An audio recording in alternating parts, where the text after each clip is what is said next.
to serve with heart and might. One nation bound in freedom, peace and unity. Hey, that's all. Oh, yeah. Arise, oh compatriots, Nigeria call obey, to serve our fatherland with love and strength and faith. The labor of our heroes past shall never be in vain. To serve with heart and might, one nation bound in freedom, in freedom.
Thank you so much for watching. Thank you. Have you subscribed? Yes, you. Have you subscribed? You. Yeah, before you go, click. It's free. Click. Just that's it. Have you subscribed? You are laughing. Have you subscribed? Have you subscribed? Thank you. Thank you. Thank you. Hey, madam. Thank you so much. I can see you. I can see you. We have to get to 100,000 subscribers. This by the end of the year. How are we going to do that if you don't subscribe? Yes, you. Yes, you're about to click off. Why? Have you subscribed? It's free. If you don't, ask your son, ask your daughter how to. Just one click. Thank you. Thank you. I see you. Aha. Thank you very much. Thank you very much. I'll see you tomorrow.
till you can obtain. Good morning, good afternoon, good evening, depending on your geographical location. Thanks for joining us this evening. This is the women's segment.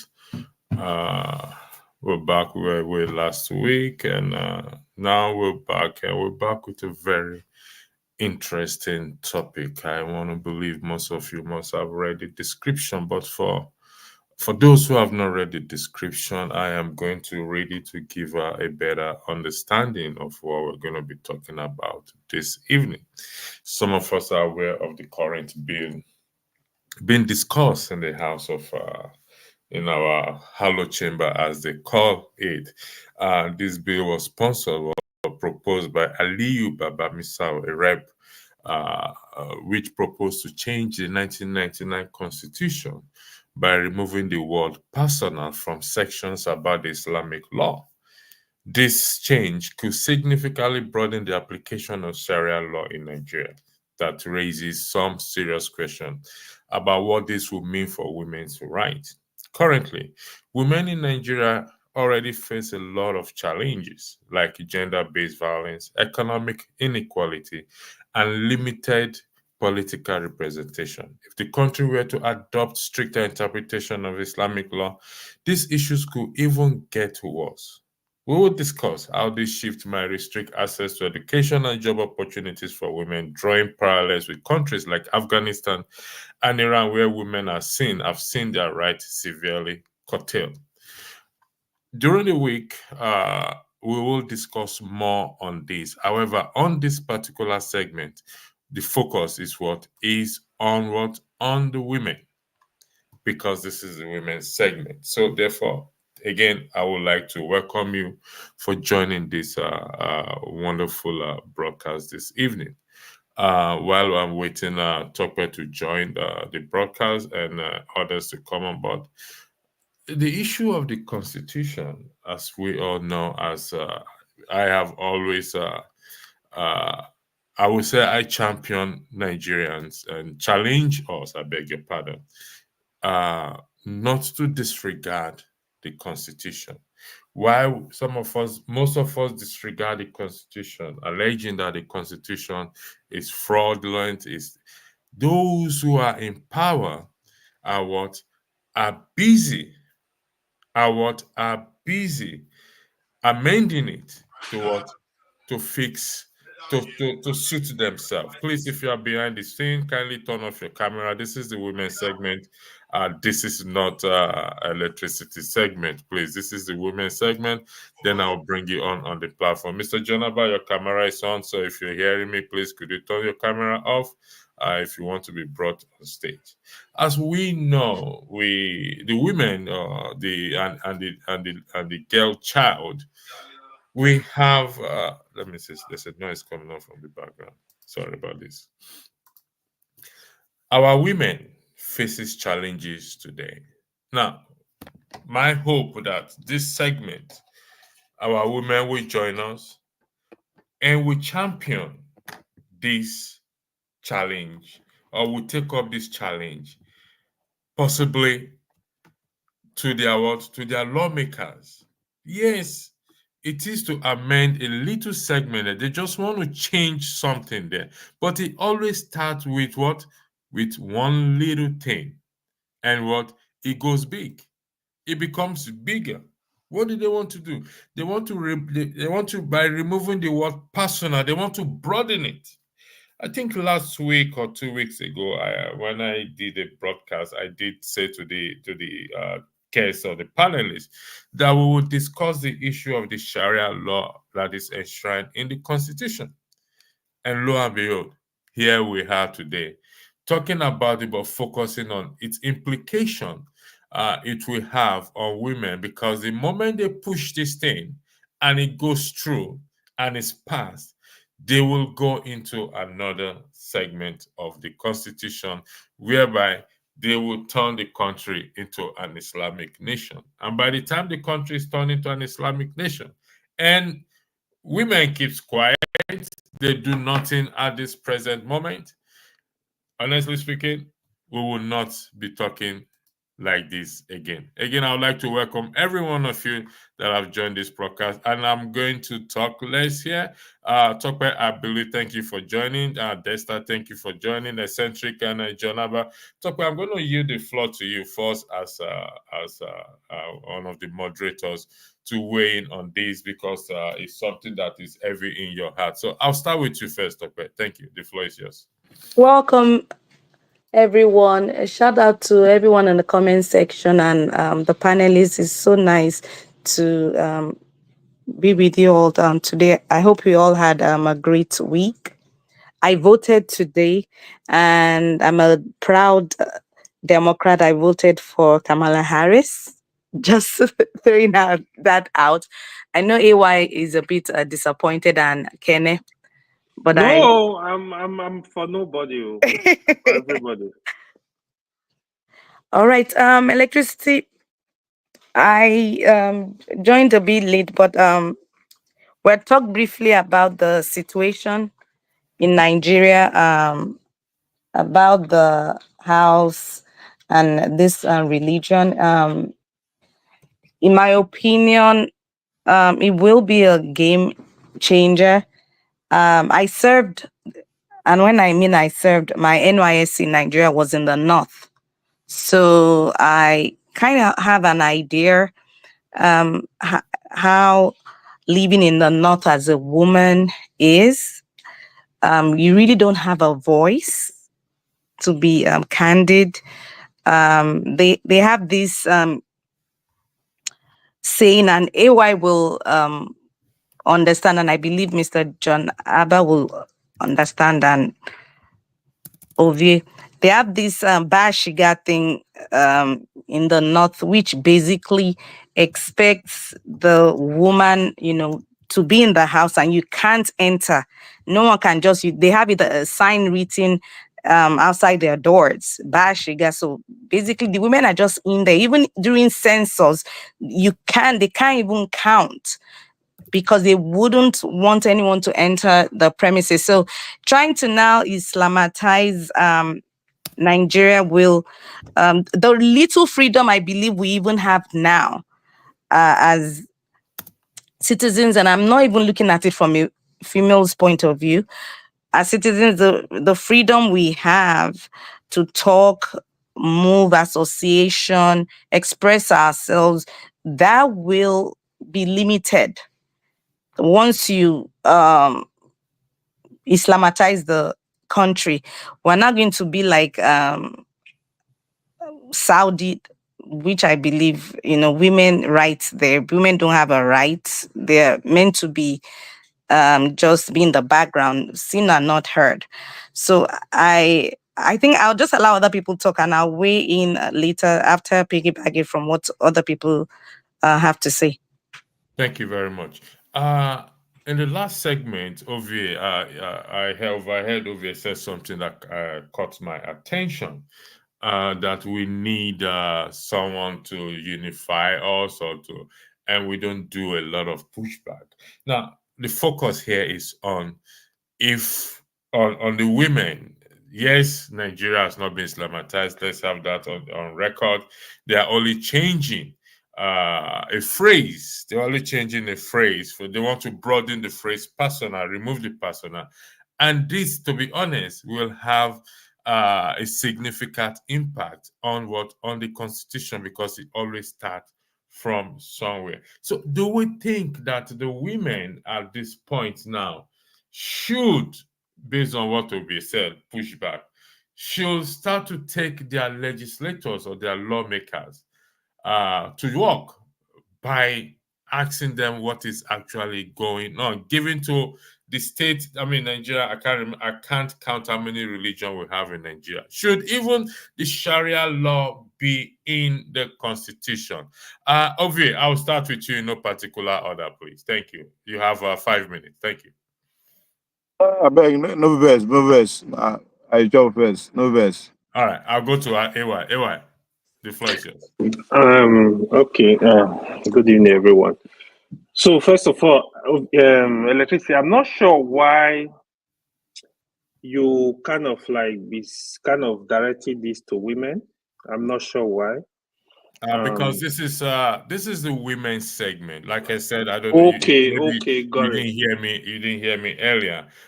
This topic we will be discussing details over Around women. during the week. Okay. However, well, if you look at the description, if you read the description, if you want me to read it again for you, I will read it. No, I again get for it. you. I get it. All I right. just needed that clarification. Yeah, I mean, first of all, I saw that discussion around the House of Rep. First of all, personally, I was disappointed with the crisis we have right now, with the things going on, the hunger, the issues we have as people. They go and be focusing on religious issue. That was my first concern. However, I learned that what they were discussing, just like you stated, they were trying to change. I listened to them. They changed in the persona on in the constitution to to be more open, to include like cooperation and all other stuff, especially like the Islamic bank here and stuff like that. What I will say, the issue of the Sharia you have in the north, even the one that started in Zamfara, first of all, it was a political Sharia. I think it's not really a Sharia, to be honest, if you ask me.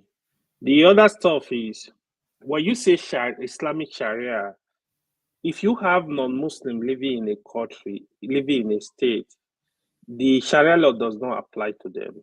It does not apply to them. For example, if you live in a state where you say you have Sharia court and you are not a Muslim, the law does not apply to you. You can actually request to go to civil court. That's for that. On the Sorry for issue, cutting you short. Are you saying if you are in a country like Saudi Arabia and you're a Christian? no.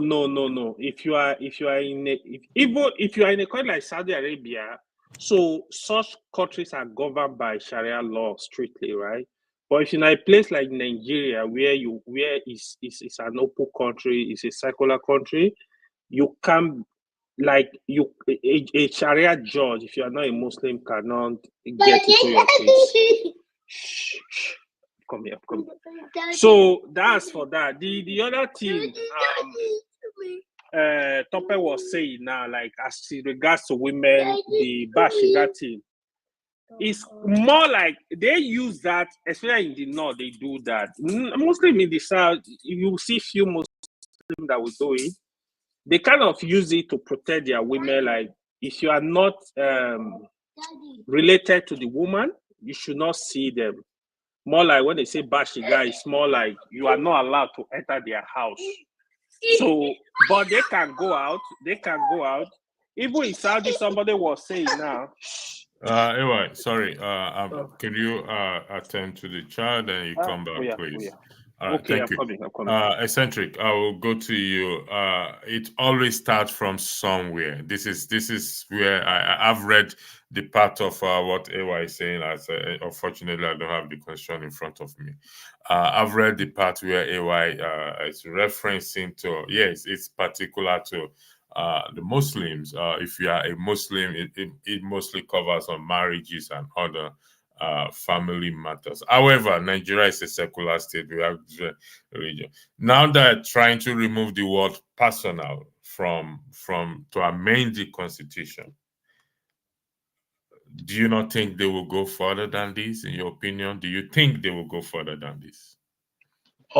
Nigeria is not an ethno state, so I don't see a situation where Nigeria will become an ethno state where a particular religion will be the governing religion, or that will make a governing rule for the country. In Nigeria, Nigeria is a secular state. You know, there are people from different tribes and different religious backgrounds that are not Muslims, right? And the Muslim ideal cannot be imposed on a country that is secular, right? So I do not see a situation where Nigeria will become, the constitution will be amended and Nigeria will become a Muslim state.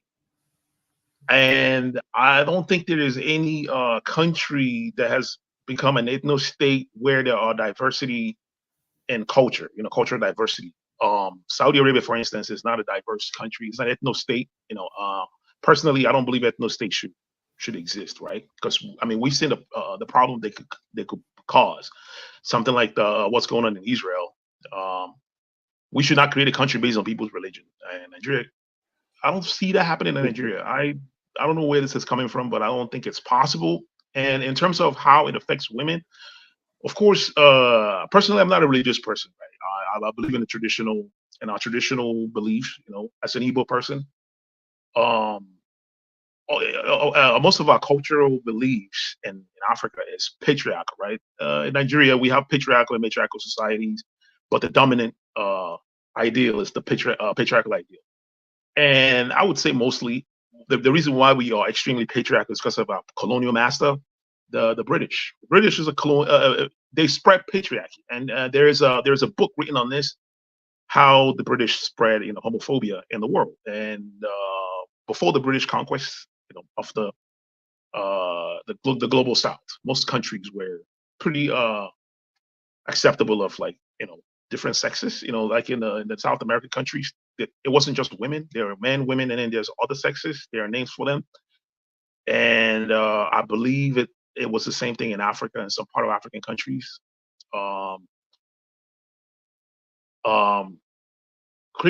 Islam, right? Islam has shared the same origin as Christianity, right? It came from a patriarchal origin, right? Personally, I don't.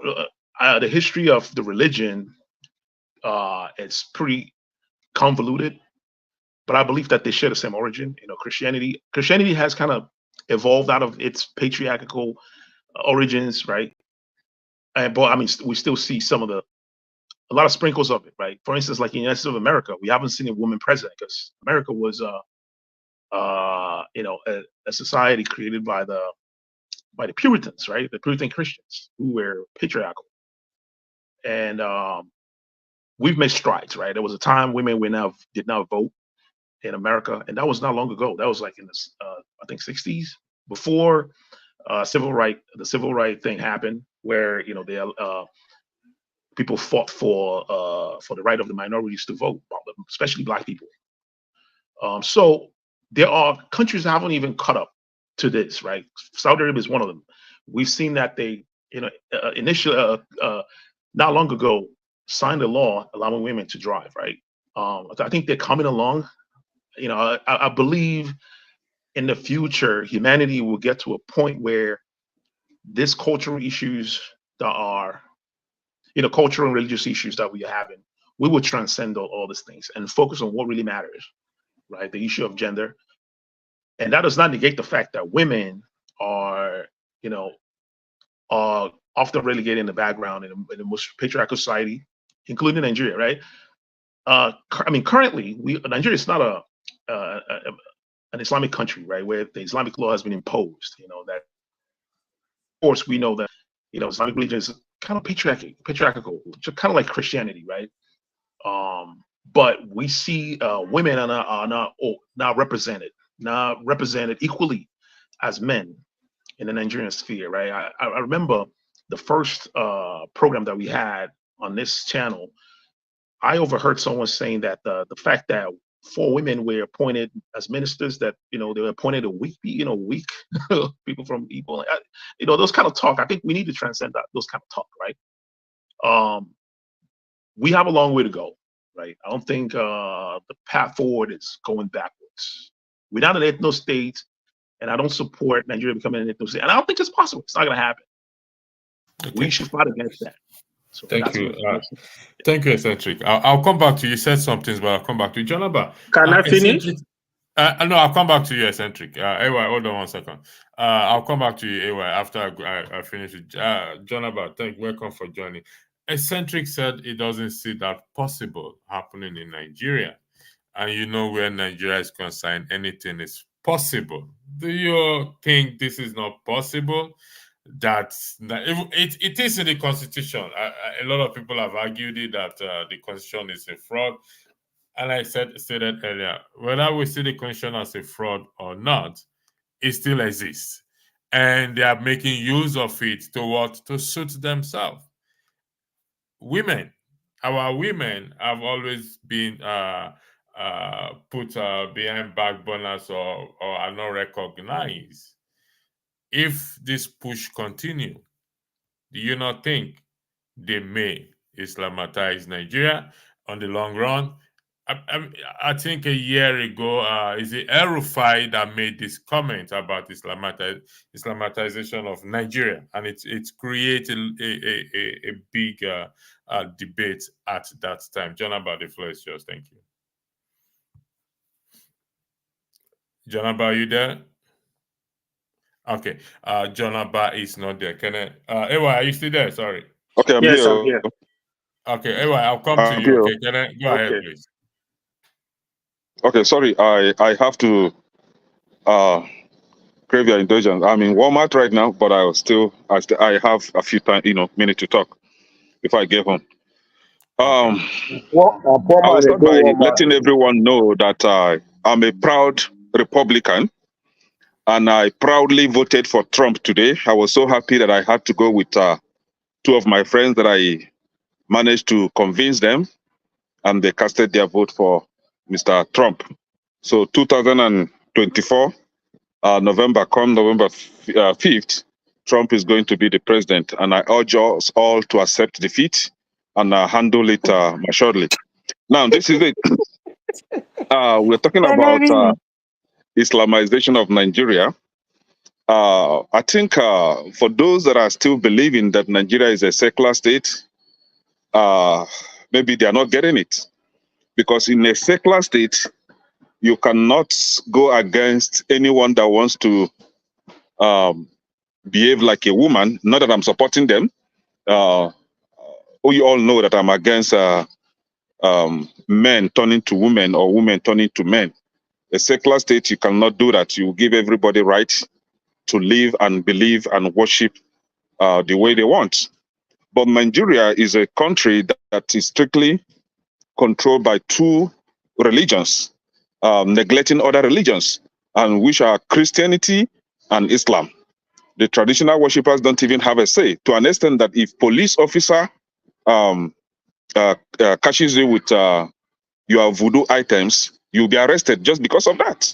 You don't have your right to use your voodoo, but you have the right to organize crusade and lie to people that God sent them heavenly alert. You have the right to hold a crusade and lie to them that the cause of Nigeria's economic problem is because of Igbo people. You lie to them that if they happen to kill, buy a non-Islamic believer, that your Allah will dash them 72 virgins in heaven. So this is a country that you have, and I don't think a secular state should be behaving like that. Now, in the current situation where a supposed lawmaker is calling for amendment of their useless Sharia law, and people like us are actually discussing about it. See, these are the people, and I'm referring to Muslims in Nigeria especially, and Muslims all over the world. Once you give them, there's this saying in Igbo, if you give them allow, they will start asking for allowance. Meaning, if you give them space, next thing is that they will start asking for salary to be paid to them.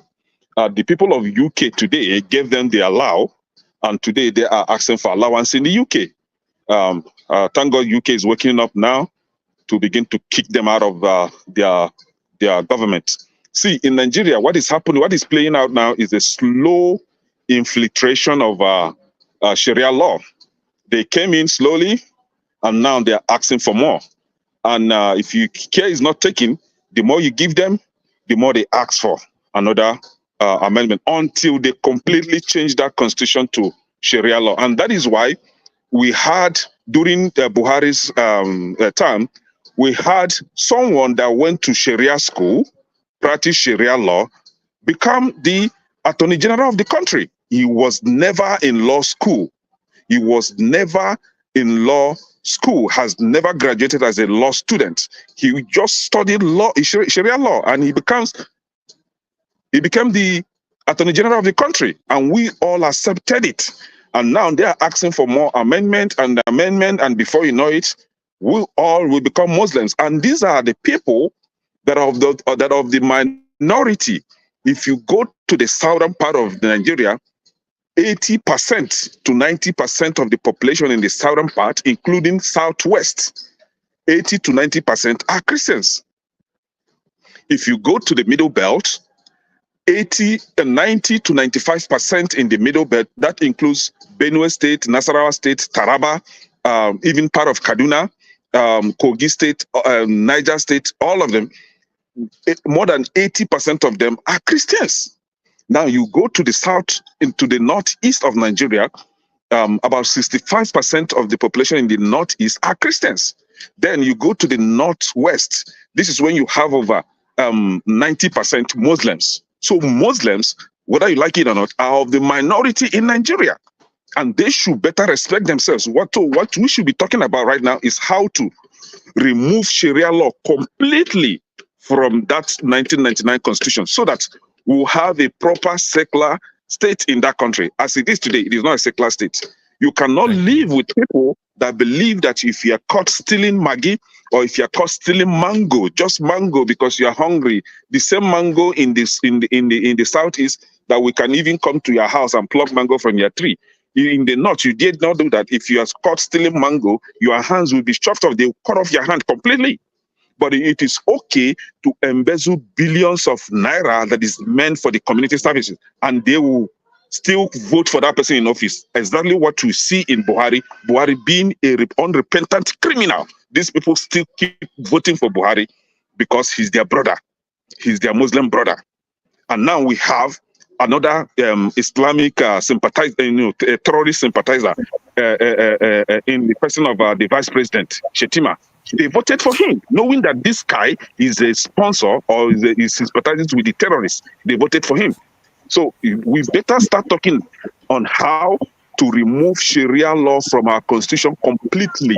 We own Nigeria. We all own Nigeria, not these people. They cannot be detecting for us. If I find myself in that Senate chamber or House of Rep where that idiot is coming up with that bill, Misau or misuse, I don't know what his name is, I will challenge him. As a matter of fact, I'm going to submit a petition, and I will start making a move on how to remove Sharia law completely from our constitution. We don't need it. There is nothing like Christian law in our constitution, so there shouldn't be Sharia law. There is nothing like traditional law, so there should not be Sharia law completely. Thank you. Can I just to buttress what you're saying? I think Christians are actually also very docile in this situation. You're right. Very, very docile. It started with the Muslim ticket, and that went through, and Christians didn't do anything about it. And then they've pushed more with this situation right now. Yeah, you're very correct. The Christians are very docile, and why they are docile is that they are afraid of these people because of their terroristic nature, or let me say reckless. How do I put it? Like their hostility, that tend to squeeze the Christians. They are becoming afraid of these people. How dare you? What kind of Bible do you read? Yes, I think it's all about Christianity, because they told you if you slap on the left, you should turn the right. That stupid stuff in the Bible that should be scratched, stuff off the Bible. If you slap me, I slap you back. That's blasphemy now. Don't do that. No, I did not. I did not insult God. No, we will discuss this other aspect during the week more. I mean, we will discuss this in details more. We have 3-hour slot, and I want us to maximize this 3-hour slot to the very, very focusing on, like what Kenny rightly said, slow infiltration. We call it slow infiltration. When I came across the Constitution, the Sharia law in the Constitution, honestly, it shook me to my bones. And this is how it will continue. So how do you think the women should react to this? I'm coming to you, Dexter. How do you think the women, welcome Man of Prestige and welcome Jefferson to this platform, how do you think the women should react to this issue? Because if it comes into play, maybe in a couple of years, and maybe in the second time of Tinubu, everybody argued that, also argued that he will become president the second time. If it comes into play, it will affect majorly the women and the girl child. Desta, the floor is yours. Thank you. Thank you, Electricity. We can't hear you, please, Desta. You need to be close to your mic, please. Thank you. Can you hear me now? Yeah, go ahead. Okay, thank you, Electricity. I was doing some historical research recently, and I found out that Iran is a very diverse country, but what keeps Iran together actually is religion. And the person that was running the commentary said that religion actually has a greater binding power than ethnicity, and than ethnicity. So what's happening in Nigeria? It's something for everybody, not just the women. Because what electricity? You have to say the women. Which women will speak up? Is it the women in the north? First of all, you find out that even Muslims from the south would be trying to justify why what is being amended is not really serious. That's the truth. Because their own background is telling them that, look, if we can achieve an Islamic state in Nigeria, it's not bad. So I don't expect anything from any. If we're waiting for women to speak up, is it the women from the north that have already lost their voice? Is it except maybe a woman like Aisha Yusufu? Well, how many women do you have like that? If it's women from the north, they're all going to keep quiet. They're not going to say anything. The people that Aisha Yusufu is from Edo State. No, she's a Muslim. She's a Muslim. That's what I mean. I'm not saying she's from the north. So the women from the north will not speak. Even the women from the south will not speak. Even Muslims that are men will not speak against it. Muslims that are men from the south will not speak against it. That's the reality we must face. So the only way this thing can be stopped is people who know, people like you and I, who know the impact that is going to have, are the ones that have to speak up against it. If not, it will just be like a roller coaster, and they will be having a chink at the armor of the constitution gradually. And whether we like it or not, there's something about people denying the truth in plain sight. We know that there is a background. I think there was this Commodore that came out on Channels TV sometimes, I think when Buhari was president, and he says that, look, he was a top intelligence agency in Nigeria. So there is a political sect in Nigeria that their whole aim and goal is to make Nigeria an Islamic state. I think there was even a Twitter space where a young person was bragging that it was Islamic Republic of Nigeria. Look, these are ideologies, and the truth is that religious ideologies are very strong. It takes a lot to break religious ideologies. Religious ideologies make people run into the ocean without caring what the outcome will be. That's why somebody will kill somebody and believe that he's going to marry 72 virgins in a place he has never been. So if we don't stop that bill from flying, the only way to stop it is to make sure that amendment does not hold ground. That the legislators that are speaking against it are giving backing, both in the public space, in the mainstream media, in the social media, everywhere, and on ground. That's the only way, because if your voice is not heard, electricity, there have been countries that were, in quote, secular states or Christian states, and today they are Islamic states. So religious ideologies are very, very strong. They are stronger than ethnicity. So there's going to be, I can assure you, there will be no pushback from any women. Even the ones here, maybe the ones that have gone to the West and say, the ones in Nigeria will not push back. Because when they go back to the mosque, what are they going to tell them? They're going to tell them it's for their own benefit. It's for protection. Oh, look at the hardship. Maybe if this thing happens, the hardship will go away. That's what will happen. So I don't expect any pushback from any women. It's from you, myself, and people that are informed enough to speak up against it. Because what they're trying to do, what they want to do is, the way the law works in Nigeria, the moment they have a chink at that thing and remove it from personal, then what will happen is that in states where they don't approve, they don't actually accept Sharia law, somebody will come and tell you, oh, no, I want to be tried with Sharia law. What would you do? That's what happens. In a state where they don't recognize Sharia law, somebody will say, oh, but based on Nigerian constitution, look, this is what I want to be tried by.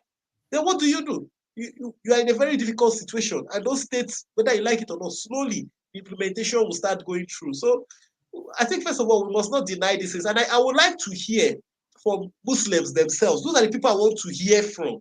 Those are the people we need to hear from. People on this platform who are Muslims. What do they think about that bill? That is where we will be able to get the honest opinion of we'll get the pulse of what will happen in the future. Thank you. Thank you very much. Jonaba, Dexter, following on what Dexter said, we must not allow this bill to come to light. Somebody mic is on. Whose mic is on here? Yeah, my mic is on. Oh, okay. We must not allow this bill to see the light, to see daylight, and the Constitution. This is what I keep saying personally. We keep ignoring our Constitution, and those who push for it, they are seeing it today, regardless of how we feel or our feelings towards that Constitution. It is still a powerful, the most powerful document in any nation.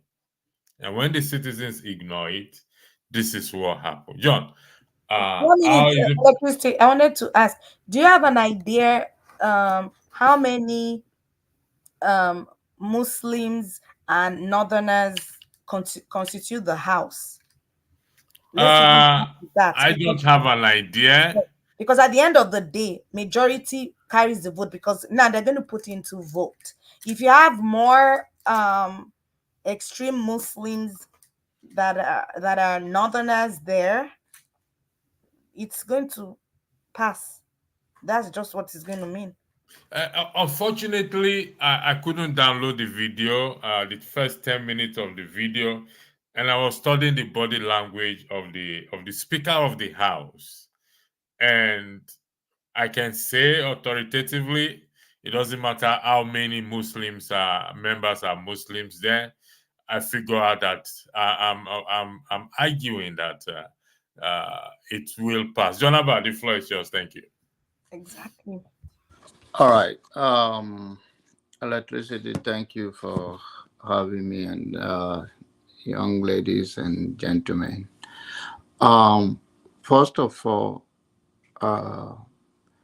if we are so angry that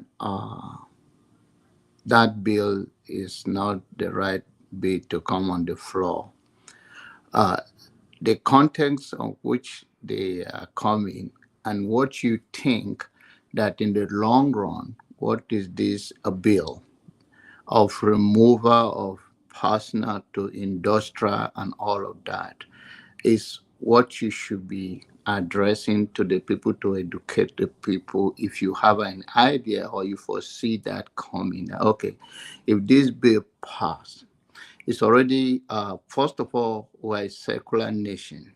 We are not being governed by Sharia. Sharia is limited to those Islamic places. And as a nation, our constitution spare everybody to practice their religion without discrimination and all of that. The only thing is that if we just use our bursting of anger and all of that, every religion you practice is important to you. What is for the greater or bigger, what is this going to be in our constitution if this bill is allowed to pass? Then we talk about that.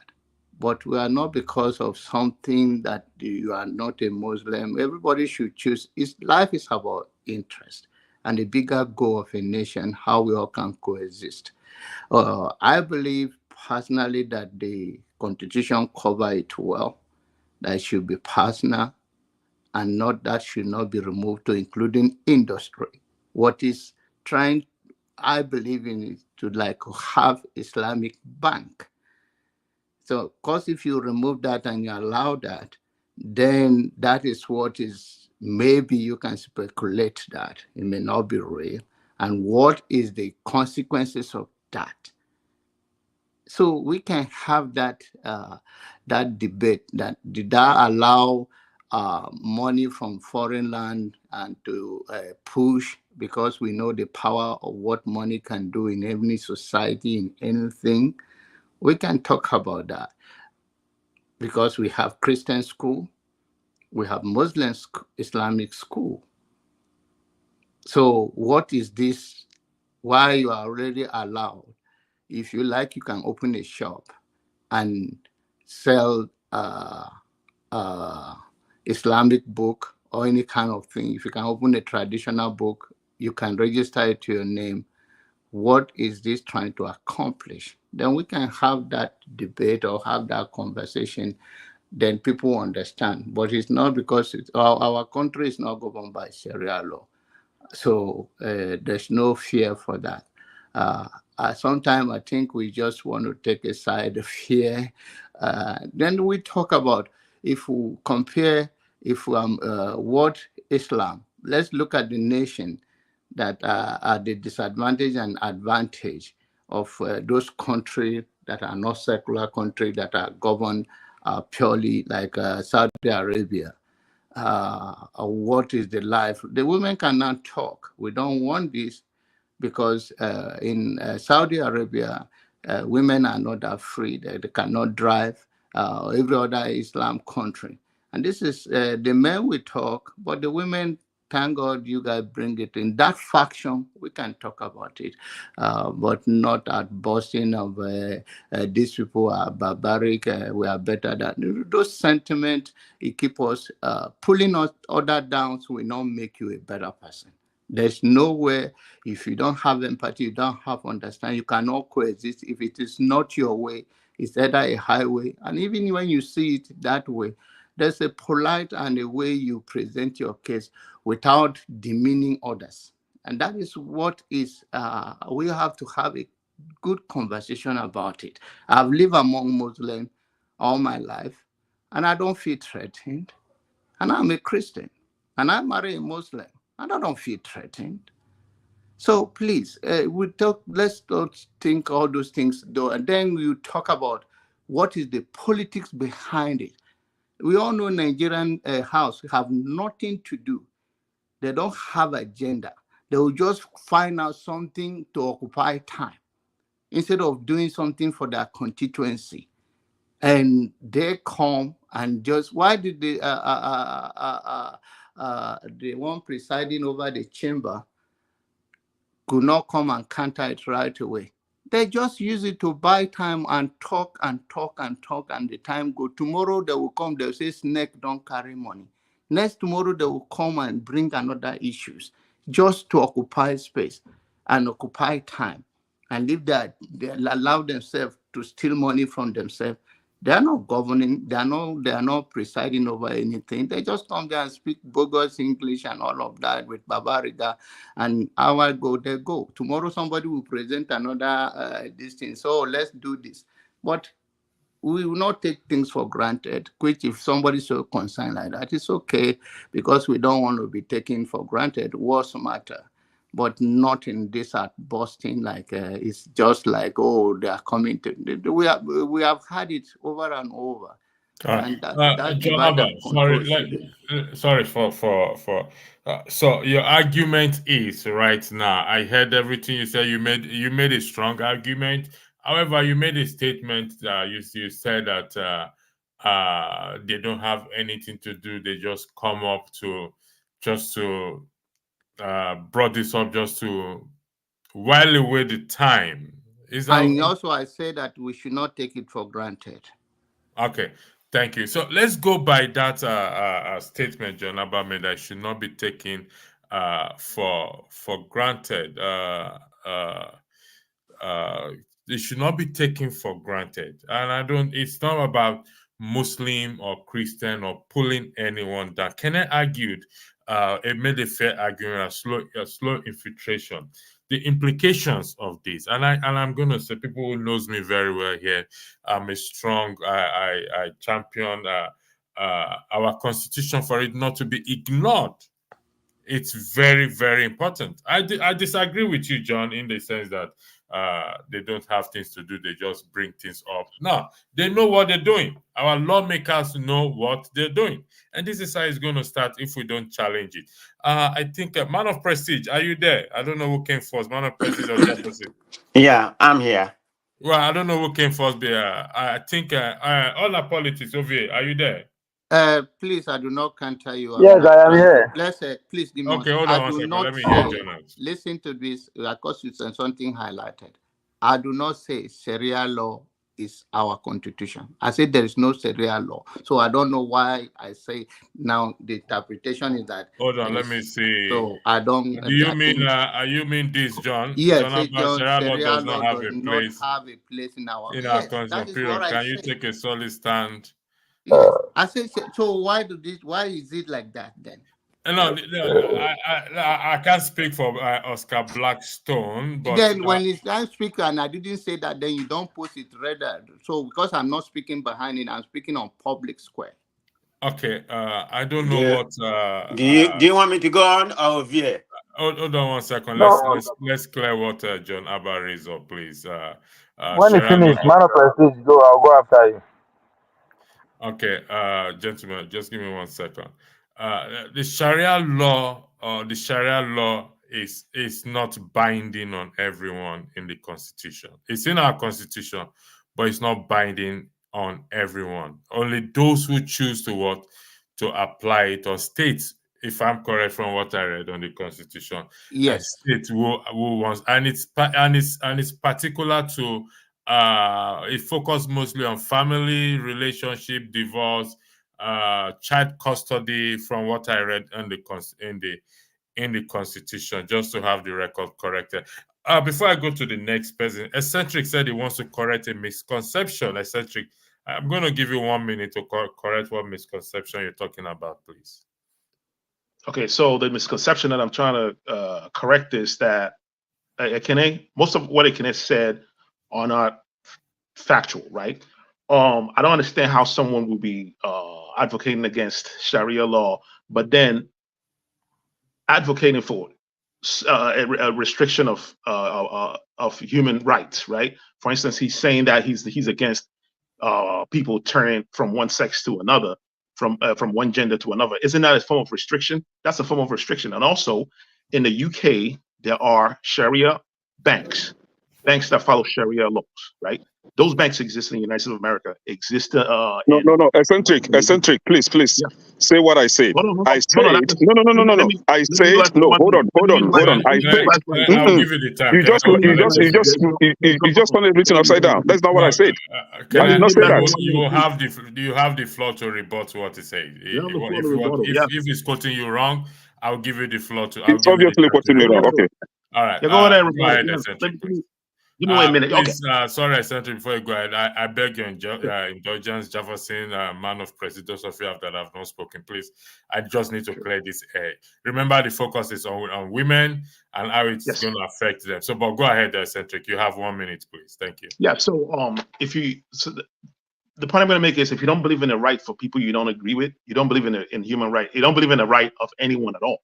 So, if you are against people like what's his name, Bob Risky and the like, if you don't agree with them, and you believe that there should be a law against them based on your traditional religion, and then you were against Sharia law, then you are creating a contradiction. And also, Sharia law isn't always applied in other matters, like in social matters alone. There are Sharia banks. There are because there's concepts called Islamic bank, right? They have the interest rate is a little different from the Western bank concepts, and there are Sharia banks in Nigeria currently, and there are Sharia banks in the UK and in the United States. I don't think this is going to somehow create Sharia law that would expand into social issues. I think that's kind of fear mongering. I think we should kind of remove ourselves from that kind of fear mongering, because it looks like we are attacking a particular group of people. Based on the submissions that I've heard, it's kind of bad. So that's my solution. All right, I'll give you 1 minute to rebut whatever you say, because he's quoting you wrong, please. Yeah, he quoted me wrong, and this is what I said: that Nigeria isn't a secular state, just as a lot of us believe, because in the same Nigeria, we have those that have decided to change their gender, like a man turning to a woman or a woman turning to a man. those people are being crucified because they want to change their gender. And we also have in the same country where some people are implementing Sharia law. So the idea that Nigeria is a secular state is what I what I was trying to disprove. I also mentioned that though I don't like the idea of a man changing to a woman or a woman changing to a man, that doesn't mean that I'm against anyone that decides to do that or calling for them to be crucified. No, that's not what I say. Everybody knows me here on this platform. I said if people choose to become whatever they will become, they want to become, that is fine. But do not impose it on my children or do not force me to accept that. Now, in the same country, Nigeria, that some people are now saying that Sharia law isn't meant for everybody. And I still say that is not true. Because if Sharia law isn't meant for everybody, those Muslims in Nigeria, were they consulted before enacting that Sharia law? Were they consulted individually? Were they given the chance to vote if they will accept Sharia law or not? Because we've seen a Muslim that was being punished according to Sharia law, and he was crying, seeking for help. His hands were shut off, right? So if you go right now and ask the northern Muslims if they want Sharia law or not, I swear they will vote it down. They don't want it. And in the same note, have you forgotten that you have Christians? I even mentioned, I gave a statistic here that the number of Christians in the Northeast, for example, outnumbers that of the Muslim, and you are now implementing Sharia law in the Northeast. How dare you do that? Did you take a kind of a referendum to determine if the people actually want this or not? You just simply force it on them. And you are not telling me that it is not meant for everybody. No, those people that are meant for are also Nigerians. Were they consulted? Were they given the chance to choose if they want it or not? Okay. That is the basis of my argument. Thank you very much, Kenneth. I hope the air is clear now. Man of Prestige, I think you are next. Then I'll go to Jefferson. Then I'll go to Ovie. Is not ready for us yet. Man of Prestige, the floor is yours. Tokpe, you can interject at any time because you are the only lady here, so you do not need permission from me or anyone. Absolutely. So just to let you know, I will not allow my fellow men to dominate while you are here. So I hope our women out there are listening and they want to join. Suddenly we don't see them again, and these matters affect every one of us. Anyway, Man of Prestige, the floor is yours. Thank you. Yeah, good good evening, everybody. I think I just saw the headline, what we're talking about, but initially I came in here, because I had a talking about voting for Trump. I'm not going to pivot to that area, okay? Because whenever I come to Trump issue and all this MAGA, it rattle me to the core. I don't care who you vote, but don't come here, because all of you MAGA, you're fabricate lie too much, and that get me annoyed. I mean, I don't know how to describe but anyway, that's the reason why I came in. But so let me pivot to the main subject. I just want to let it know about that. That I have a disdain for all Trump mega supporters. Have you voted, Man of Prestige? Have you voted?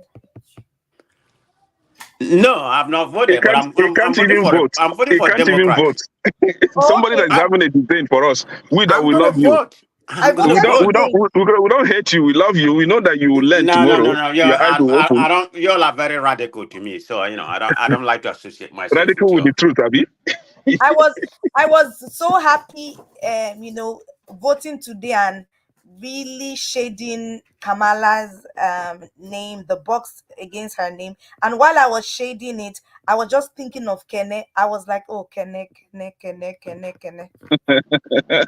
mean, no. The reason why I brought that, when I was voting, I was just thinking of a lot of our brothers that believe that they are voting for Kamala Harris because she said that she's a black woman, but she's not actually black. So I was thinking, Don't you understand that her father is Irish Indian this is the All and right, problem. she, all right, their Hold on. mother This is is the point. Indian? That This we've is the never gentlemen, had a problem. black president in this country. This We've is the never gentlemen, had a problem black I black have with president. please all these focus MAGA and on Trump people. man They of have the prestige. tendency to fabricate Man things. of prestige. You I just are you you see are what you see why digressing. you see how why I have a disdain for them. They are full of fabrication. I mean, this book Man can of never prestige. tell any truth in a minute.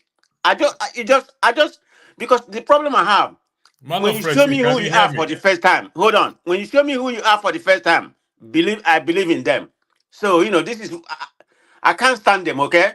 I mean, politics is politics. Okay. But all these MAGA and Trump people, they just make me boy.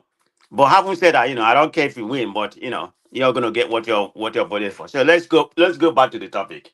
All right, thank you. God bless you for that. So can you enlighten me a little bit? Maybe just Really, man of prestige. I should just lie to you. I was Goodness wait a waiting for me. that. minute. The Really? subject. Can I finish? Man of Can I prestige. Say finish? You keep whatever on you say. interrupting me. Okay, say Please. whatever you want to say. Okay. No, because when I saw the headline, I didn't even know that pertaining to a news in Nigeria, like somebody actually proposed about Islamization of Nigeria. Is that somebody in the Congress? I No, mean, no, Nigerian no, no, Congress? no. There is no proposal to Islamatize Nigeria. The proposal is to amend a phrase. And what we are arguing or discussing in respect to the women, how it will affect it, according to what Kenneth, slow infiltration, and that is how it may lead to such thing. And that is why we're Oh, talking okay, about. okay, okay, If okay, you okay, listen to okay. John Abbas' argument, we should look at the bigger picture of it, because it starts this way. We've disregarded the Constitution for a long time, which I always argue that is not good.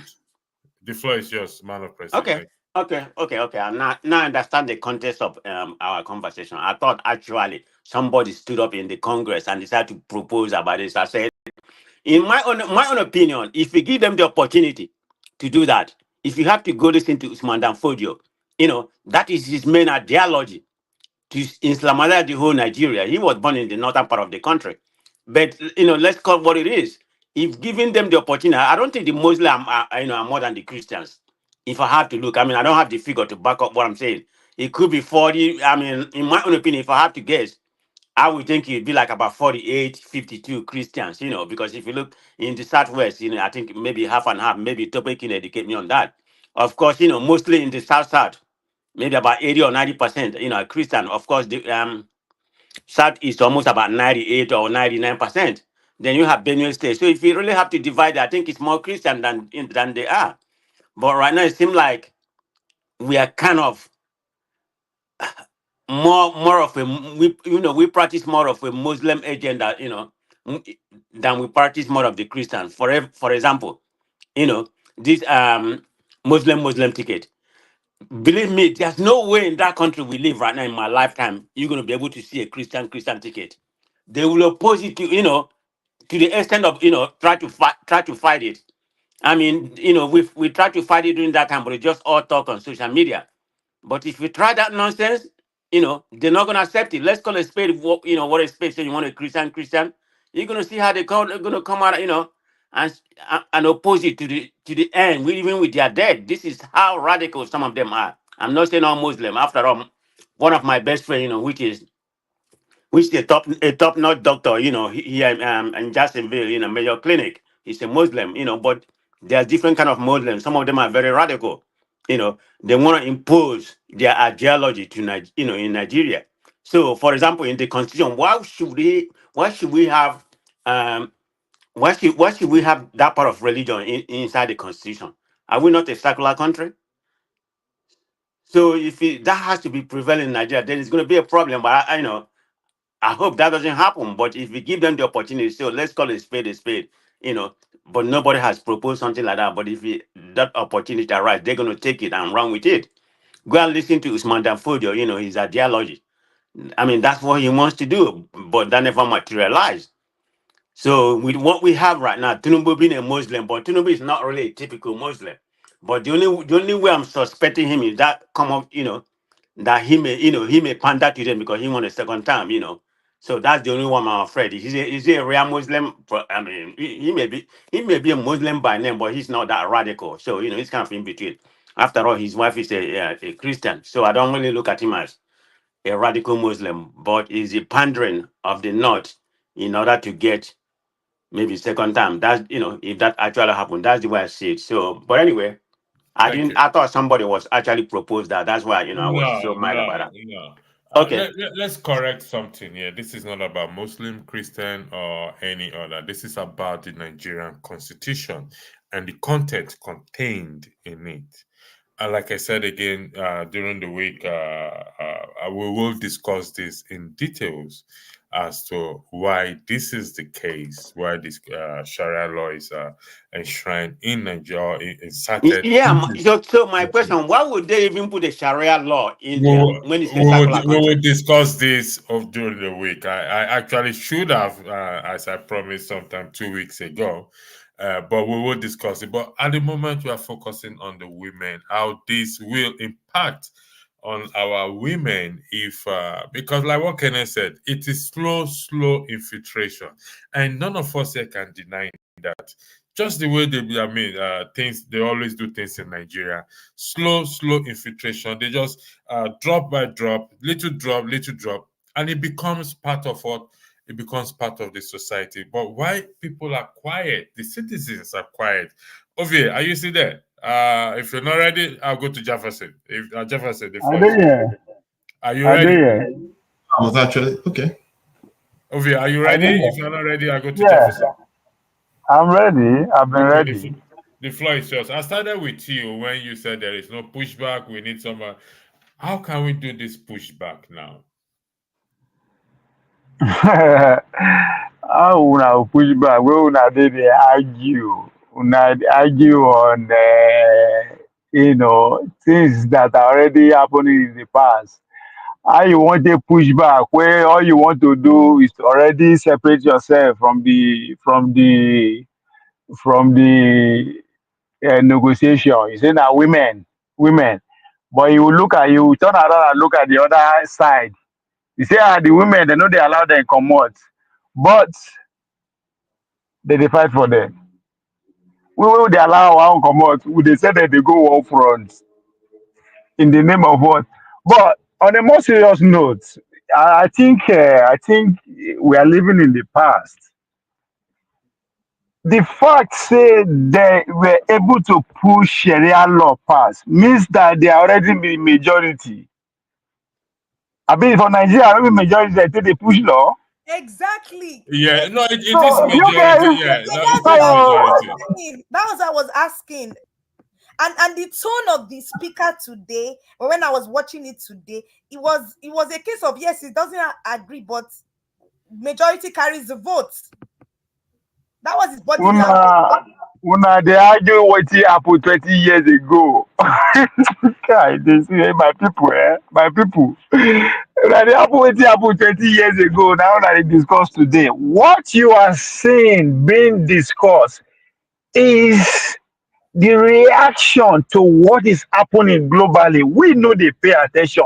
They have an agenda. Somebody said, Usman Danfodo said it how many minutes ago, it no materialize. Who tells it no materialize? As Nigeria ended, I mean the world don't end. It's materializing before your own eyes. Say no, no, materialize. They're already in the majority in the house. By the next two election, in fact, by this coming election, with a lot of things will happen after the election because we will not go trust the electoral process again. That's exactly what is going to happen. And guess what? By the next election, that majority where they see, where would they talk so say it don't happen 20 years ago, it will come to play. The political structure of that country will be largely dominated by Muslim. I don't they talk this thing. But this is like they smoke. He will be largely dominated by Muslim religion, right? I agree What is with the you. implication? What is the implication of this? You have to go after the oligarchies. You have to go after the businessmen. You have to go after those money bags at the other side. Make sure you croup them, collect their businesses to make sure that they never come back to power again for life. Then there will be a blowback. How will that turn out to ultimately will result to that failed, the Nigerian failed state we dey talk about? It will happen.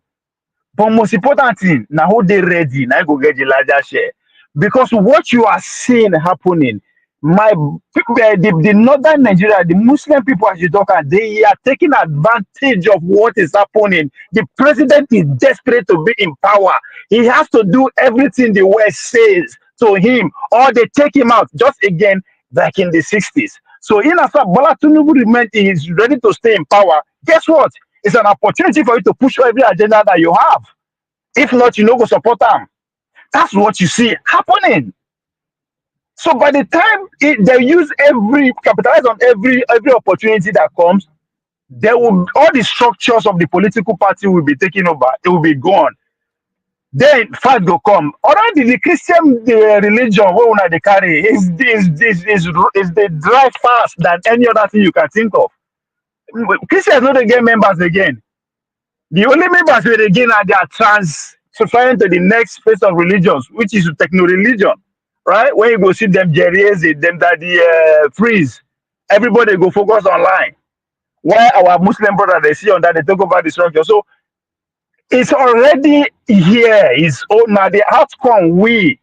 What is going to be the outcome? When I said that in the next 10 to 15 years, the world will not go recognize them. Every you go see all these things there. So the world that is arguing Israel and everything. How do you think? What do you think is happening there? So our Muslim North, they are ahead of the game. They have an agenda, just like Man of Prejudice said. It dated back beyond Nigeria was far. They were in the Nigerian space before the West came. Nobody is looking at it from that angle. When the guy that wrote Fatherless People, when it came about 3 weeks ago, he was talking about how when Rudolph Axel was talking about when the West get to the North, how were they able to conquer? It was easy for them to conquer because now land everywhere they flat. That's one. But what he did not, what he actually, another thing that he said that the leaders in the North, they say, come, you can do whatever you want. Now the land you want the economy, you can take that. But our religion and our way of life, live on for us. Educate our people the Quranic way and educate our own children. So they've never drifted away from what brought them to that territory. Now we just forget, follow money now. We won't go heaven, then we won't go money. Well, now our women we want party. That's why we now they run around the way we want. That's what we call freedom, right? That's what you think. That's what is going to come and overtake everything. It's already here. So if your house, that is the most powerful house in the nation, that they discuss at that level. The question is that what is it going to take them to achieve what they want? Already, it's presidency. So when I come and say the presidency must remain in the South, right? That is the implication. So now we know understand how the game is being played. Everybody talking about India today. You understand? India understands that the world will come to this point whereby China will go all out. And the easiest way for the Americans to contain them, they will come to us and empower us. And we have to give them terms. I mean, it is a Muslim, not the India. Why you not they hear about them? They didn't hear about anything. They hear but you can't hear it because guess what? The Western media are in bed with the powers in India. So nothing will just they happen. I don't talk about for the past 200 years. We know they live as if we do on our own. No, the world, nobody saw the world they walk. The world know they walk like that. So now we are discussing the things that are already in the past, but who is the majority? They are already in the majority. For God's sake, Bola Tinubu won the presidency because of Muslim tickets. What does that tell you?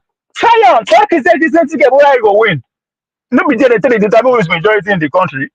Thank you. I mean, a lot of people have corrected the statement you made that people think you are smoking. But no, you actually do. So a lot of commenters. No, they smoke and they smoking, bro. My own role now. I want role now. I talk finish, bro. They just wanted you to know. Now, what you go say for that? Because well, that time reach. We where the smoking go a lot of people follow us. Muslim Christian go follow us very well. Jefferson, do you have any more things? Because I'm gonna be giving you more time. Do you have? I know you are very consigned, and I know it's something that you. So, do you have any more to add to what you say, or I go to Nothing Jefferson? for now. Next time, Okay, Jefferson. Jefferson, the floor is yours. Thank you. Hello, everyone. So, you see, we don't need to deceive ourselves here.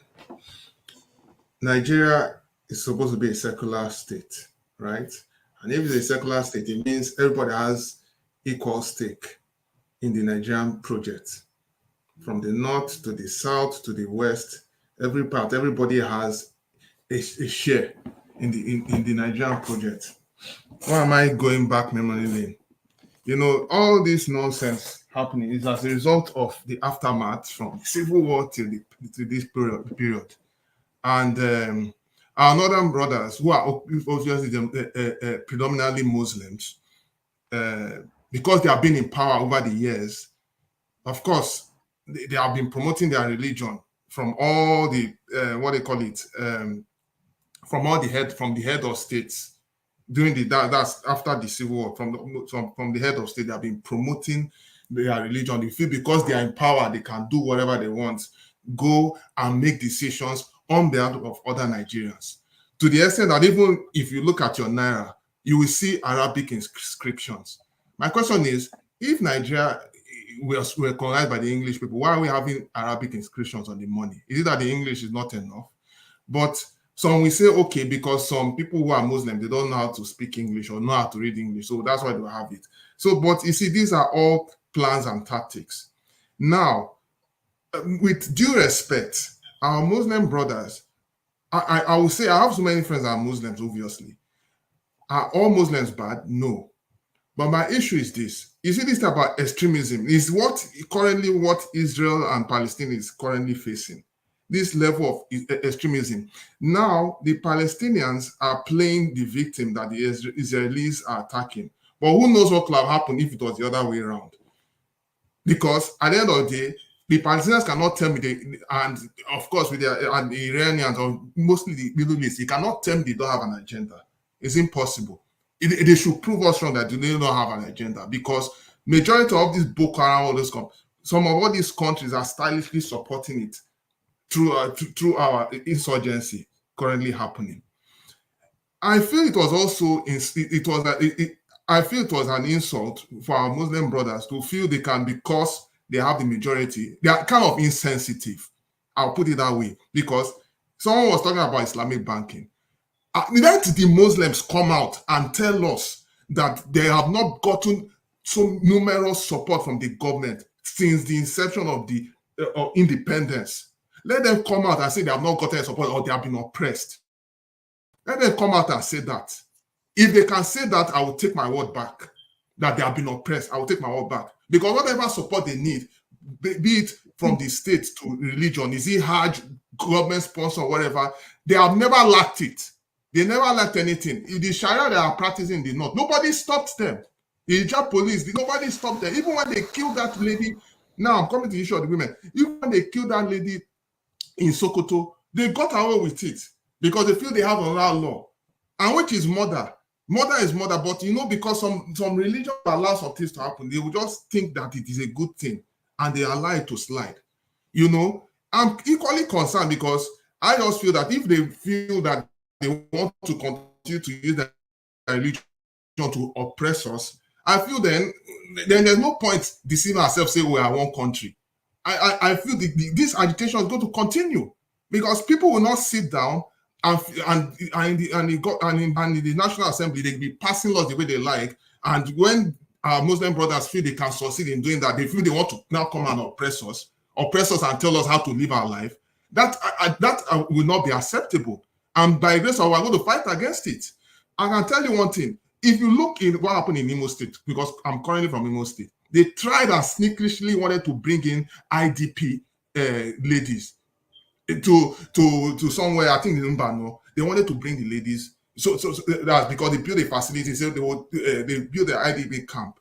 I'm like, oh, good, oh, great. Our northern brothers had enjoyed presidency for close to 40-something years. Now, no offense to them. They enjoyed presidency, they enjoyed all the government support and everything. But unfortunately, because of misuse of government office, they have been lavishing, living like king, living like, and they have not done any meaningful project. Instead, they have put their own fellow people in abject poverty. That they now feel that, okay, when they're having all these their problem, anytime they like, they can just send in their IDPs and come over. So that, for what? To come and cause problem for us. And we have not even finished solving the one that we have. You see, it is stylishly, they want to do this so that they can now tell our people what to do, how to dress, how to think. I feel is a no-no. If they want, if they open an Islamic bank and it's open for all, I will even open an account. I don't have any issue with that. My issue is the fact that they keep on using religion to be rubbing on people's face. I feel I feel everybody needs to be respected. And this nonsense is not going to continue forever. I can bet my life that they think they want to continue with this thing. The secession view will continue to get more momentum until they realize that nobody's going to take this from them. All right, thank you, Jefferson. Fofana, the floor is yours. Yeah. Sorry, if you don't mind, let me tip this. From what now okay, you have 1 minute, please. From what our last submission just put before us, right? Don't you think we are? If we also correlate with Ekene's comment on the comment section, don't think we are fighting the wrong people. I think this is the time, if there's any time in southern Nigerian history, that we, the southern Nigerian people, face our elites from the south. Because we the say the northern elites, they use them. Now why don't they use also? You understand? I mean, let's just think at it from that perspective. When are we going to actually face our own? Ovie, let me tell you something. Yeah. I understand what you're trying to say. No matter all the tactics, you watch very well. Is it from Hope and all the other leaders in the Southeast? We have indirectly been countering them, if you don't know. I agree with you. I agree with you because that's why we have Obi. All those other people we know before, they don't go, all of them don't go hiding. So I totally agree with you. We need to face our southern leaders and chase them out. Get people that will actually push laws, that will counter the laws, those people, because that's how the game works. Now, they will tell they are winning. Yeah, I keep saying it, I don't know which side they talk. Okay. If we don't face our leaders, these ideas say now turn by turn, who will not consult? Whose agreement be that? But we just decide we follow them. And we will say that when they complain with the Muslims are winning. Tell me, by 2030 they will declare Nigeria Islamic State.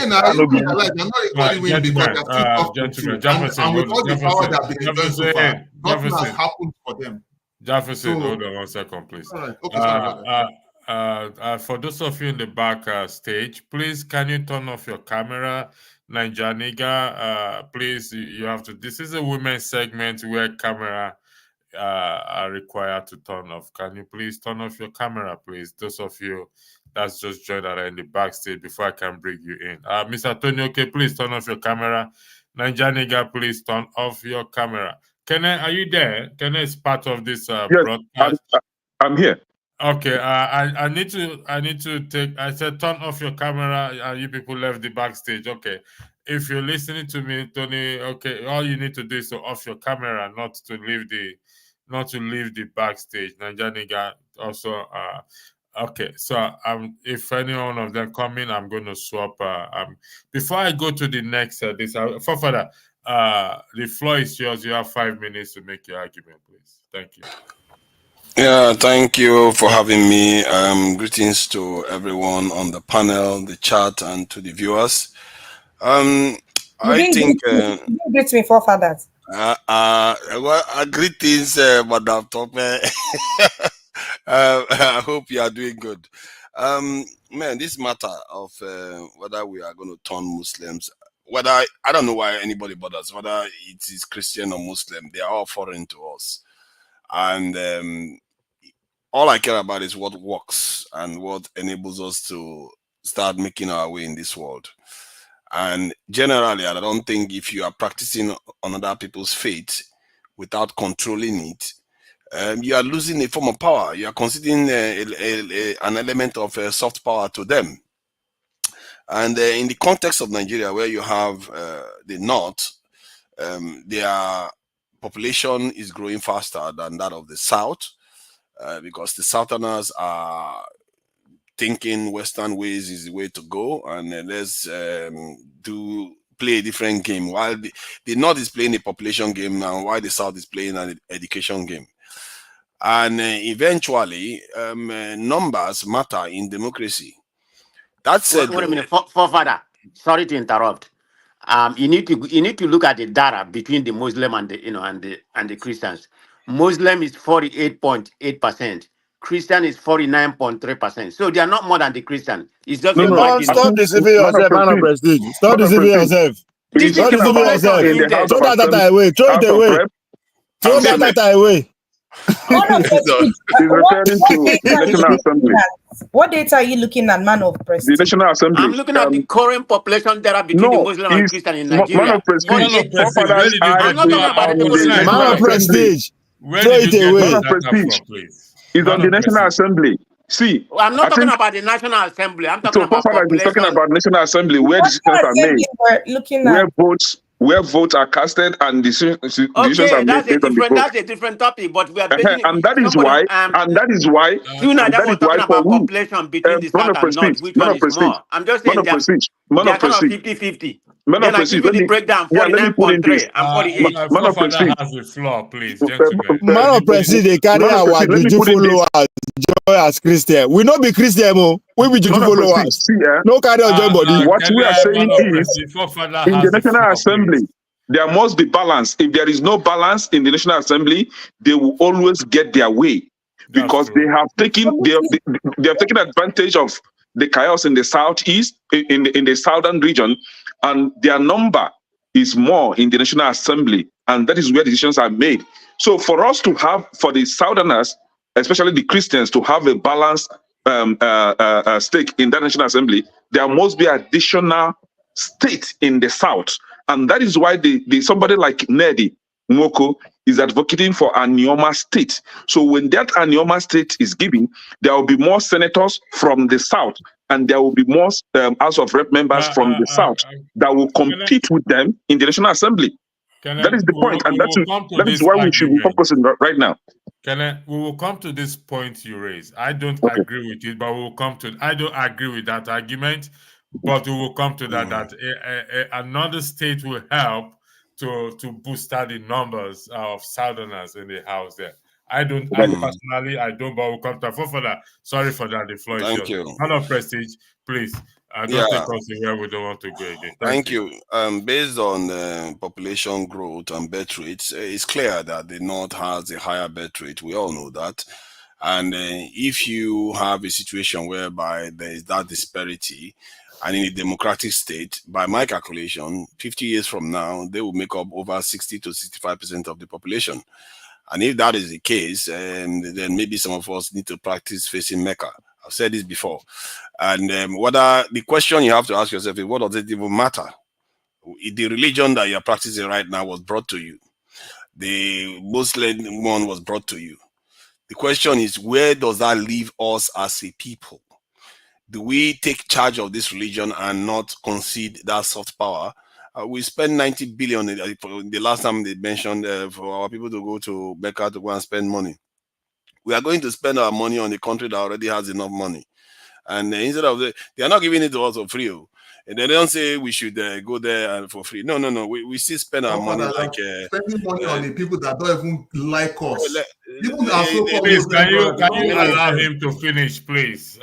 Please, can you allow Fofana to finish his Fofana, go ahead. So yeah, we are spending our money on them. We do that even for the West. People don't care for us. We concede all our belongings and our power. We don't even know that we are doing it. We hardly control what we claim to be our own, our land right now, and we are worrying about feeling. And the strong feeling is the one that really bothers me because of religion. You're having strong feelings for who? To what end? Are they your God? Is that the God of your forefathers? There's a reason why I chose that name, to be reminding me those gods are not ours. And if you want to practice it, take control of it. Europeans were smart. When they started worshiping another religion, they made it their own. They were not worshiping Jews. If anything, they victimized the people where Jesus Christ is from. They were victimizing them all the time because they said they are the one that killed Christ. They are God. And we worship other people, fight ourselves because of other people's religion. And in the end, from what I've seen from the data, nations that are majority Muslim doesn't necessarily mean they turn Islamic. You know, Sierra Leone is 70% Muslim. They are still secular. Bosnia, Herzegovina. There's so many countries all over the world. I can't even count them. There are many of them out there that are still secular, even if they are big majority Muslims. That's a population. So it doesn't necessarily this lead to the nation turning Islamic. When you have some parts of Nigeria that are practicing Islam as a way of punishing, dealing with personal law and religion and all that stuff, the South does that too. The South has traditional laws. Let's make no mistake. I've seen it occur where we want to settle marriages and stuff like that. They go to traditional law. But all we see is other people's wants. And we want to put our trousers on and start fighting each other like cats in a bag. It doesn't help us in any way. The essential things never existed well before all these religions. It's our people, our lineage, our bloodline. We cannot concede power to other people. And I think Muslims, even the ones in the north, some of them understand this too. And people that understand these things need to work together and sideline people that want to kill each other because of other people's religion.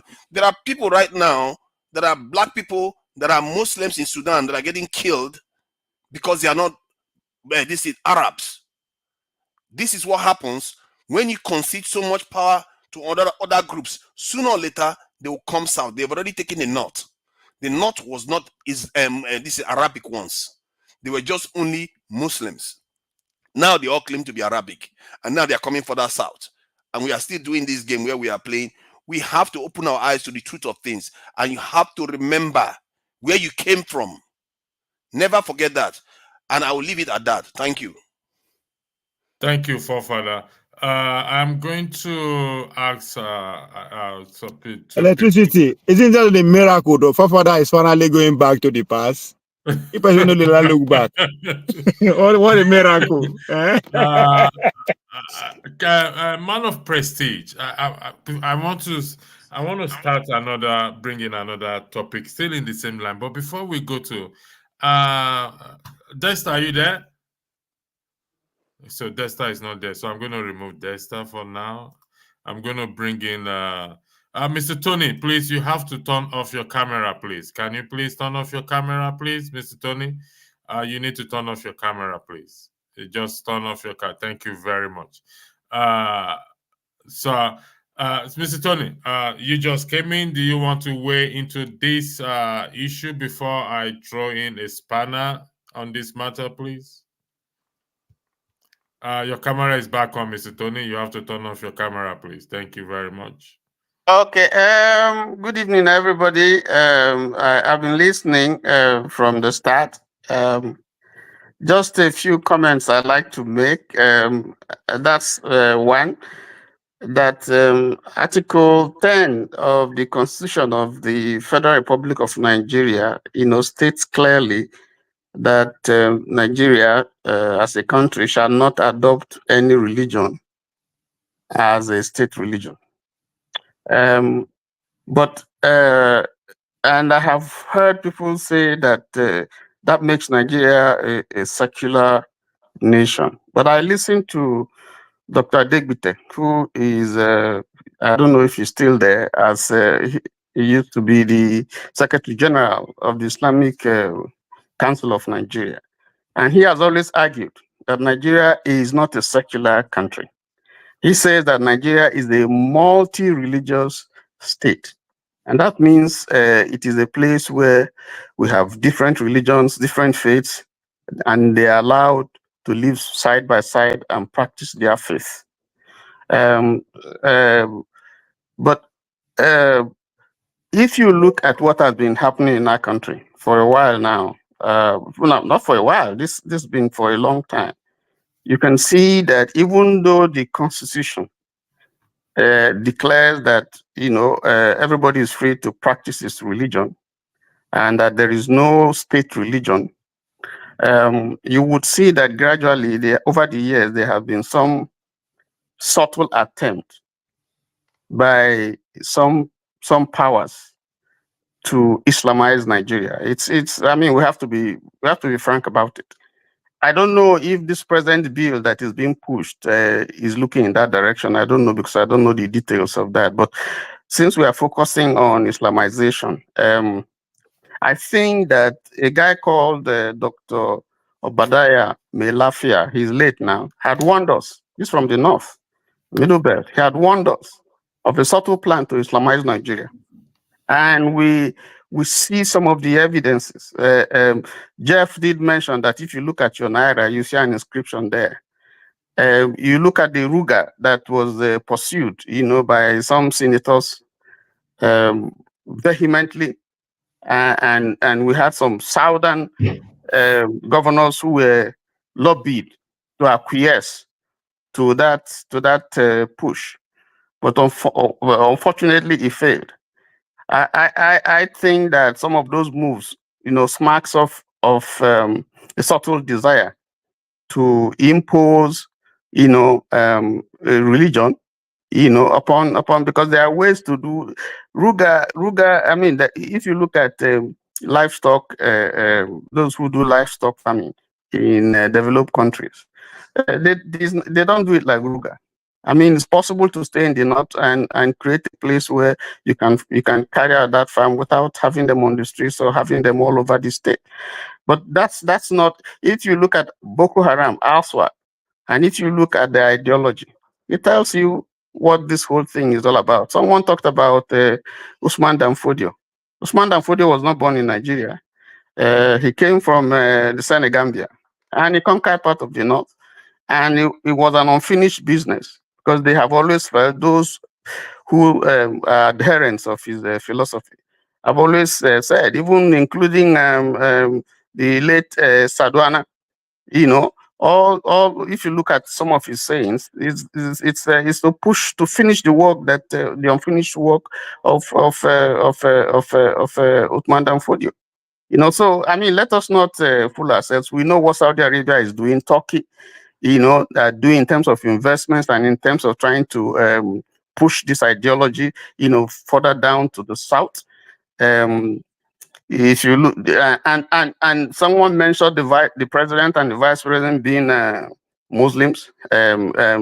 We look at it and we say it doesn't matter, but it speaks volumes. If you look beneath, if as you go down and look at some strategic offices, so political offices and public offices, office holders that you have in the country, if you begin to look at them, those ones that are very strategic, it will tell you something. But let me end by saying that someone talked about the Hajj. Compare how much is spent on Hajj and compare how much government has no business, doing that. But compare how much is spent on Hajj by the federal government to that is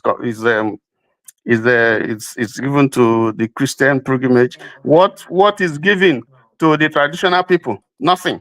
And yet we're supposed to be a secular state. So if you look at just to summarize, creation of state. Someone talked about. My friend talked about if we create a state, and he mentioned Anyoma State. Fortunately, that's the area where I come from. The person that you mentioned is a Muslim.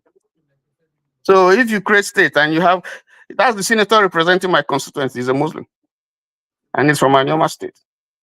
So you can see that itself tells you. Oji Carlo had pushed. In fact, there was a time Oji Carlo was supposed to be turban many years ago. He built the biggest mosque. And there's nothing wrong with that in Umuahia.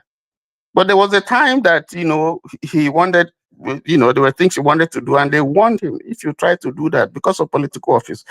So I think we should all open our eyes very clearly and see what's happening, and not just wish away all these things that we're seeing. They are subtle, but those who are doing it, the perpetrators, are focused and they have an agenda.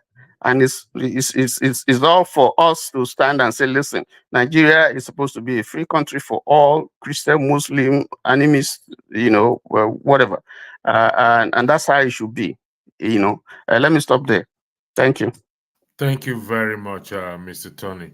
Yeah. A man of prestige said something, Kenneth said something that I want to highlight. But before I go, then I want to throw in I want to set the premise for our midweek broadcast on this same issue where it will be a very contentious and whatever grammar. Actually, Barry, who is that? yes, I actually wanted to add something to what Ovia was trying to draw our attention to. Yeah, before you do that, can I hold on 1 second? Eccentric, you say you need to rebut that 20K points. What do you want to? So, Tony K's, I'm gonna rebut Tony K's point. He said something about Naira having Arabic inscriptions on it. I don't think he's the one that said so. Okay, whoever said that, because I know he kind of reiterated the same point. Okay. Naira has English inscriptions on them, right? We were conquered by the English. They were our colonial masters that pillaged and destroyed the southern part of Nigeria and the eastern part of Nigeria, right? But I'm speaking English right now, so this is a language of the conqueror. So this whole thing we do, we pick a little tiny point and then we generalize with it. That's If that be the case, we could have had our currency written in all our native languages. Wait. Let me finish, please.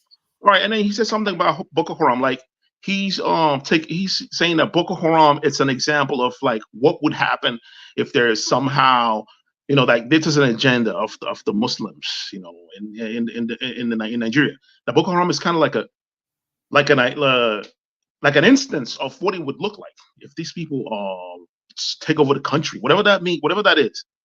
That is false, right? There are extremists in every religion. There are Christian extremists. We can make mention. We can cite examples. We are in the age of information. Go online and look it up. There are religious extremists in every religion. And what's his name? Jeffrey say something about the Palestinians. That they are crying as victims. Palestinians have lost 42,000 people and undergoing genocide. What the United Nations categorizes as genocide, as a possible genocide going on right now. So if you think that they're crying victims, that they are not actually victims, then that shows that it shows your own bias. Like personally, I'm not a Muslim, I'm not a Christian. I was raised a Christian, right? I'm Igbo. So this bias it's disheartening. Just hearing what's going on right now, right? Can we just be objective without showing our it sounds like people, the opinions that I hear is kind of extreme, right? You are categorizing the whole people of a certain region. These are people in their millions, right? They have different ideologies, different aspirations in life. Now you are categorizing them as this type of people, evil people, using this Western way of demonizing the people of Muslim religion, right? There's an origin to this, right? I will implore you guys to read a book called hold on, a book called I forgot the name. All right. Thank you. Anti-intellectualism in American life, right? Start from there. Eccentric. Let me say this. Let me say this for the record. The argument is not against Muslim, against Christian, against anyone. No, the argument is about the Constitution. And sometimes people will come with their biases. It is up to those of us who observe it to rebuttal, which is what you are to rebut it. I beg your pardon. You can't take away biases from argument. Somebody can come up and tell you you're biased in your argument, and so you can't take that away. But we have to rebut it if we observe that biases, and that is what argument is all about. You have to. Kenna, you wanted to say something before I go to man of press. Yes. So this is what I'm saying, that in Nigeria, we are here trying to provide solutions to the many problems in Nigeria. But it's not working because the southern part of Nigeria has been designed to be against itself.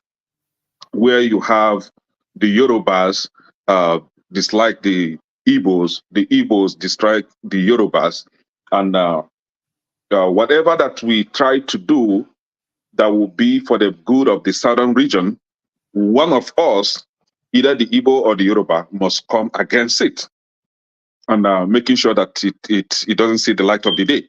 So the South has been designed in such a way that it will be against itself, so that the North, especially the Muslims in the North, will always have their way. And this is exactly what happened. And that was why when they sat down and discussed on design how they're going to partition the country, where you have the Northeast, the Northwest, the Southwest, will all have 6 states. The South also have 6 states. Only the Southeast will have 5 states, and they all unanimously agree that the Southeast must be shortchanged. And they don't know that it's actually to their detriment, because it will give the North leverage, it will give them more power to always get their way. Until we begin to love ourselves, until we begin, and let me be specific with this, until the South, especially, let me call them out, the Yorubas, the so-called South, until they come together and see that Igbo people are part of them, that Igbo people are their brothers, that Igbo people should work together with Igbo people in order not to let these people dominate them. I want to draw your attention to what happened in Turkey, in the countries like Turkey, Lebanon, and the rest. These countries were Christian countries. The Muslims came in with their divide and rule tactics and made sure that they turned this Christian country to Muslim countries today. Right. And this is actually what they wanted to do in Ghana. Ghana said, no way. Ghana had to put them in their place, and they could not achieve that in Ghana. They've achieved that in countries like Senegal. And they're coming. Hold on. Let me finish. Hold on. Let me finish. And they are coming to Nigeria with that. What? Somebody said that you should go to Naira and see where they write the Arabic language in Naira. It is not only in Naira. It is in the military, the Nigerian army inscriptions, where you have the Arabic languages there. I don't understand what Arabic is. And somebody eccentric is here to come and eccentric is here. Yeah, let me finish up with this. Eccentric is here to rebuttal it. When you have, can I hold on 1 second? Our constitution is written in Arabic, in English, not Arabic. Okay, can I hold on 1 second? I can write anything in Arabic, but what does it mean? I don't know what it means. I should be able to read it. For the fact that we don't, I can write your name in Arabic. I can decide to write a book in Arabic, but we need to understand what that means for us before we. Okay, can we write? Okay, can we just write our constitution in Arabic? If that is because our constitution is in Arabic, we don't study with Arabic. We study with English language, so everything should be English language.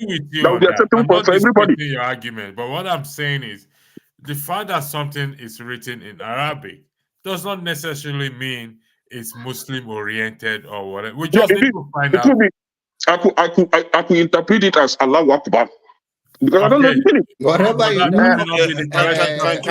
can some other person speak on this? Yes, can somebody speak on can I say something? We are running out of time here. We got 3 hours. I know we can go. I don't know, Fofana, do you have a program scheduled for after this one? I need to know. No, I've not scheduled it yet. Well, it's due to be done for after the 3 hours of this one. Okay. All right. So we still have a lot to talk about. Let me reply to some stuff Kene was just saying, because this is the kind of stuff where we keep spoiling for a fight constantly. For what? You are fighting for Christianity for what? You are fighting for your colonizer language. Are you fighting for Igbo language? Are you fighting for your own heritage, your own real heritage? I don't know why we just want to spoil for war. You should be looking for a way to work with those people to get ourselves out of this mess, not to be worrying about. I'm fighting so that I will not be Islamized. What concerns me was Christian. So you're worrying about being Islamized. You are Christianized already. No, I am not. English. Oh, you're not Christianized. Okay, both so you're not Christianized. Extreme religions are not helping the nation. You are using Latin numerals, But I if don't. you are using Arabic numerals, suddenly it's the big one that you want to fight for. No, I don't use Latin numerals. I don't use Instead Latin. of fighting your own brothers, you see the No, mistake and you're that is making. why I'm focused in dividing that country so that they will not infiltrate my people and Hold on. turn us to Islam. It's not going to get That's you why we anywhere. want to separate so that they will do their Islamic nonsense while I retain You don't learn my lessons from sanity. history. You just want to repeat history again. You are the ones not learning lesson from history. I just made mention of Turkey and Lebanon. What happened there? Already been separate before. Oh, so Lebanon is Turkey is on in hell right now. They are Everybody is in in hell. Turkey They're because they indeed in converted hell. to Islam. Come on, The Christians have been squeezed. Can I say something? Can I say something? The Christians have been squeezed. The constitution has been turned to Islamic constitution. Stop acting as if it's sentenced to death. The point you should be worrying about is work with your northern brothers for us to survive this mess. I don't have northern brothers. I don't have northern brothers. I have southern brothers. I don't have northern brothers. What do you mean by northern brothers? What's my business with Madame Fodio's children? What is my business with Madame Fodio's brothers? You say I have northern brothers. I don't have northern brothers. Stop fighting. Don't like all these people that just want to fight each other. I can't work for them. I want to separate from them. I want to have my Biafra. Look at that. No, you are not going to get any of them. You're not going to because get of people like you, and they will keep getting their way. They will keep getting whatever they want. They will squeeze you. They will come to your backyard, take your oil, and build their Islamic mosques everywhere and dominate you with your own oil. It will happen in your face. Electricity. It will happen in your face. Someone say something, please. Electricity. Can I? I think I'm going to take the both of you out, Kenny. We have to cool down. We have to calm down. We have to calm down. I think. This is the women's segment. I think. Listen. I think Ekene has a genuine fear that it looks like the country is about being Islamized. So if someone has that fear, I think what we should be doing, what we should be saying to Ekene is to point out those things that show that he's wrong or it's not true. But he has very strong feelings. And I too also have very strong fears that there are subtle attempts to Islamize the country. There are nations that have almost 80% Islamic this in their population, but they are still secular. There are nations out there like that, and he knows it. I don't understand why I don't know. Papa, mention one country. Mention one. Hold on. Papa is a lie. Mention one country that is 80% Islam and they're secular. Nigeria is not other country. It's a lie. Mention it. So don't make it up. Mention it. Don't come here and make it up. Mention it. Very dubious. Very dubious. You want the list? Mention it. Just one. Electricity. Can we? I've muted everybody here right now. Please do not unmute yourself, please. I am appealing. We've been having a good this will be in the comment section. Some of you will not make heaven. We've been having a good discussion. Remember, this is about women, how our decisions made affect women. And I did state earlier that we're going to have this other topic. This will continue with this topic in the midweek. So can we go back to how this constitution, if this phrase, I still go by what Kenneth said, slow infiltration, how it will affect our women.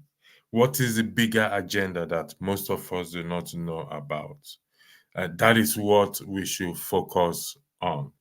And if we have to look at that and weigh in, unfortunately, most of our women are not here. That should be more concerned.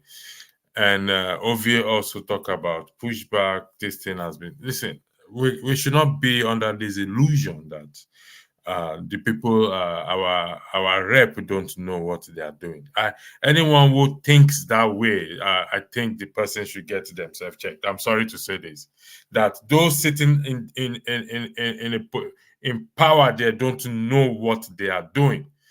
Anyone with that, again, I repeat, who have such ideology or think that way, I am sorry. The person is, I don't know how to describe. They know exactly what they are doing and they will push for anything. I watched the video, unfortunately, I couldn't download it. It's a done deal. And because it's a done deal, they will go for more. So it's for us to come together regardless of what religion we practice. And this is why I'm going to throw this into the tower. Man of Prestige, you went by the statistic that Christian is 49 point something and Muslim 40. How about the other religions that are in Nigeria? The other, according to the stats I have, the other religion are 2%. So I mean, I'm just going by the data. So they don't count. Is that what they don't count the other religions? Well, they say the other religions, they are 2%, whether they are right or not. I mean, sometimes some of the data may not be accurate. It's over 100% now. What is over 100%? If you say 49 point something is Christian, I'm going by a round figure, and okay. 48 point is Muslim. So where does the 2% comes into play?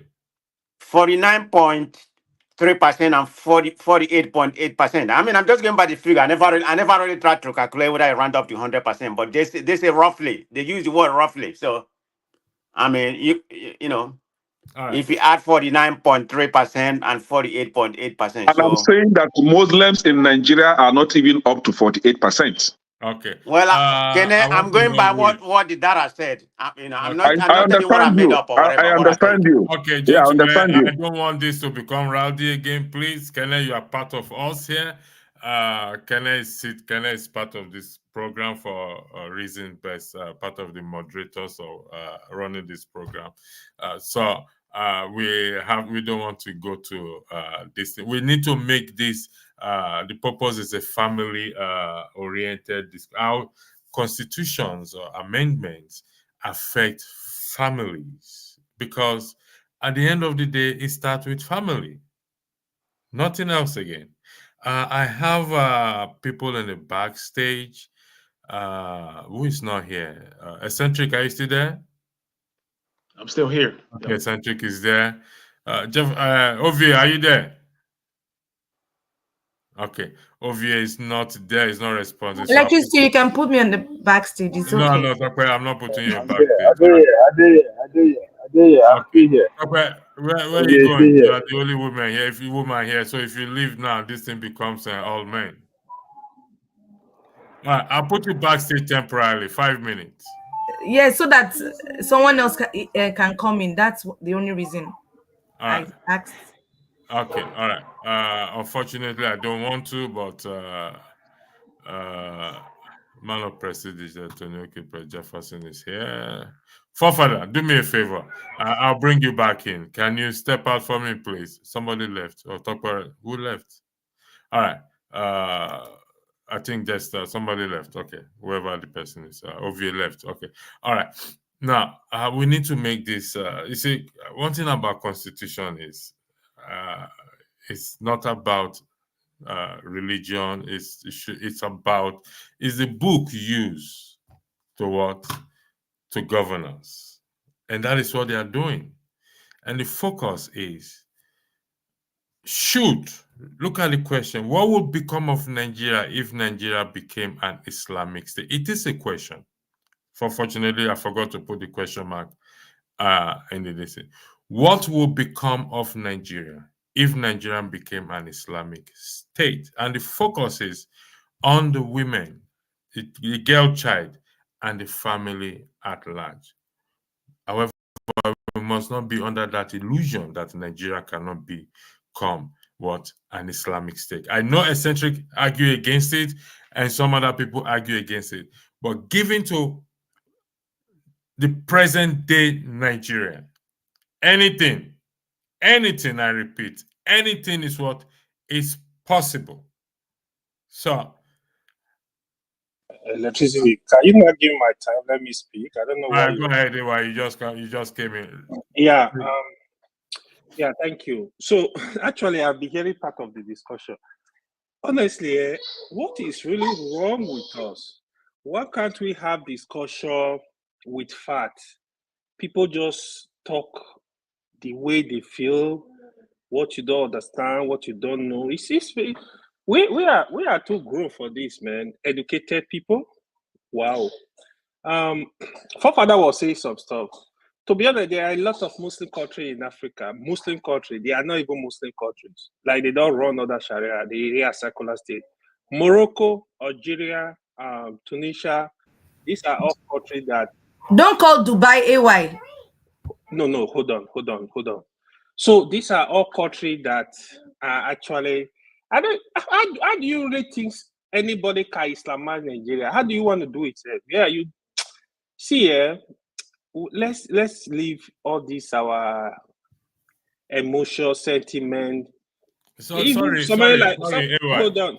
No, hold on one Somebody, second. okay. Go ahead. Somebody like Jefferson, when I heard him talking, it was more like it sounded like a Christian extremist as well. So, meaning, what's the difference between you and a Muslim extremist? Why do you guys talk like this? Hold on. Even when it comes to issue of tribe, same thing. Do you guys really think these are our issues? Listen, I'm not an extremist. Hold on. Fair. That's how I operate. Hold on. No, you are not fair. No. So you guys really think religion, tribe are our issues? We have way bigger issues. I don't know why we are not getting it. The only thing we do it, we keep dividing ourselves deeper. We are inside the big hole. The politicians, this is what they use. Religion and tribe, these are the tools they use. You know, we can think way above this. I listened to that conversation in the House of Rep. To be honest, it was even irritating to me. Like, what the heck, with all the trouble we have in Nigeria now, they don't have anything to discuss. AY, that tells you everything. No. Hold on. We are not different from them, from the way we talk here. We are not different. We have a lot of people. To be honest, I don't see any way on earth why anybody will say you want to Islamize Nigeria. Islamize what? Which Nigeria? Nigeria is too complicated a country. Even when people say, "Oh, it's a multi-religious country, not really secular." Yeah, I kind of told that line, but Nigeria, trust me, it is a very difficult country for you to say you want to Islamize. Even the Saudi Arabia, some of you were talking here, for example, the Saudi ambassador to America, she's a woman. I think Badi, what's her name? She's a woman. Go it, you will see. Saudi Arabia, even the drive you guys are talking about, they now allow women to drive all over the country. In fact, when you get to Saudi airport now, you will see more women walking at the airport than the men. AY, can I ask you something? Just a minute, Yeah, AY. go ahead. Yeah. Okay. With the way you're painting your narrative, do you fathom any way we can have a Christian ticket in Nigeria? Do you think that's possible? For me personally, I don't really care if No. Forget about whether you care or not. Just answer that question. It's very possible. It's very, very possible. Christian ticket in that country? It's very possible. Okay. AY, you lied. Let me repeat it. Tunisia as a country determines that their state, the country, must adhere to Islamic teachings. Tunisia actually has Islam as its official religion in that country. And you cannot be a president in Tunisia if you're not a Muslim. What are you talking about? And I saw Dr. Damage or somebody writing those. You guys should do your findings before you come here to feel the lie. Because majority of the people are Muslims. Hold on. Oh, really? And then exactly what we are saying. So they now turn it Lebanon today. Are you trying to tell me that originally Lebanon was a Muslim country? But they found a way to squeeze the Christians out. They squeeze them out, and they now turn the constitution to be Islamic constitution. Can somebody talk? If not, there's no point of being here. When somebody says you guys immune the person, I don't know why we are doing that. Yeah, honestly, this interjection will have to stop. It's not making the discussion flow, and it's also taking us out of the point of what this is designed for. And I understand we have issues with this, but so I'm going to go around again. I'm going to start with Tope again. It's about family. It's about I've received messages here. I think nobody's talking about women's angle. So we're going to focus on this now. Okay, nobody's talking about the women angle. how the women come into such how it affects, because that's the purpose of it, how it affects. It's going to affect our women. Again, I'm going to highlight this again. It is slow infiltration. The constitution is not about Muslim, it's not about Christian, it's not about Hindus, it's not about, the constitution is about the people. And if we can just focus on that, it will go a long way to help us in this discussion. If we, again, the constitution is not What a do you mean our women though? Are they non-Nigerian women that are Muslims today? No, it doesn't matter whether they are Muslims or they are Christians or they are Juju worshippers or whatever it is. It doesn't make any difference. When a law is passed, it's applicable. It applies to everyone. It doesn't discriminate or say that whatever it is. So that's why I use the word our women. Can I ask you a question? Go So ahead. let's say for example, you need to clarify this. Let's say for example, Nigeria is an Islamic country today. So what will happen to the women? Can you just enlighten us? The way you emphasize on the women, I'm maybe confused. If you can enlighten us on Electricity, that. can I respond to him with this? How it will affect women? If you give me the No. Let the privilege. respond. I mean, Hold on. let him answer it. Yeah, I mean, it's we the have question. women Right. in the north now, right? Okay, So AY. Yeah, you asked a question, how it will affect women. Now, if this Islamic law is expanded beyond what it is today, it will affect women in several ways. One, it will restrict the legal right of You women. are ready For to marry example, more than 4 already. So what is your benefit? hold, Why are hold on, you going there? hold on. It will restrict women's rights. It will also create a barrier to women's education. We already know that the women are even, with this Sharia law as it is today, the women are subjected to the other room. Your president, Buhari, stated it. So it will further restrict the women's right to education. It will legalize, it will restrict their legal rights. As we can see, that the women can even be restricted from going some places. Their mode of dressings will be restricted. You have to tie hijab before you come out. You cannot be seen in a party. You cannot be seen hosting a birthday party and all that. Even So, driving. yes, you cannot. Yeah, you cannot drive. Then are we even talking about the economic opportunities? The women will not be allowed to come to market and trade on any commodity. They should be subjected back home, and this is what is in the house, and this is what's seen happening in those Sharia countries. Then we're talking about marriage and family law inequality. The women will not have any right. One governor will just come up one day and say, "Oh, he's auctioning this woman to men," without them being in any form of relationship. It's happening today, as we can see in the north, where a governor will use the state money to fund mass marriage for the men. Actually, those are the men that assisted him during campaign. Then they will now collect some women that they think are from the poor background and give it out to them, and they will use state money to sponsor that wedding. It's happening. Are we talking about the risks of gender-based violence, where women, the rate of domestic violence will increase?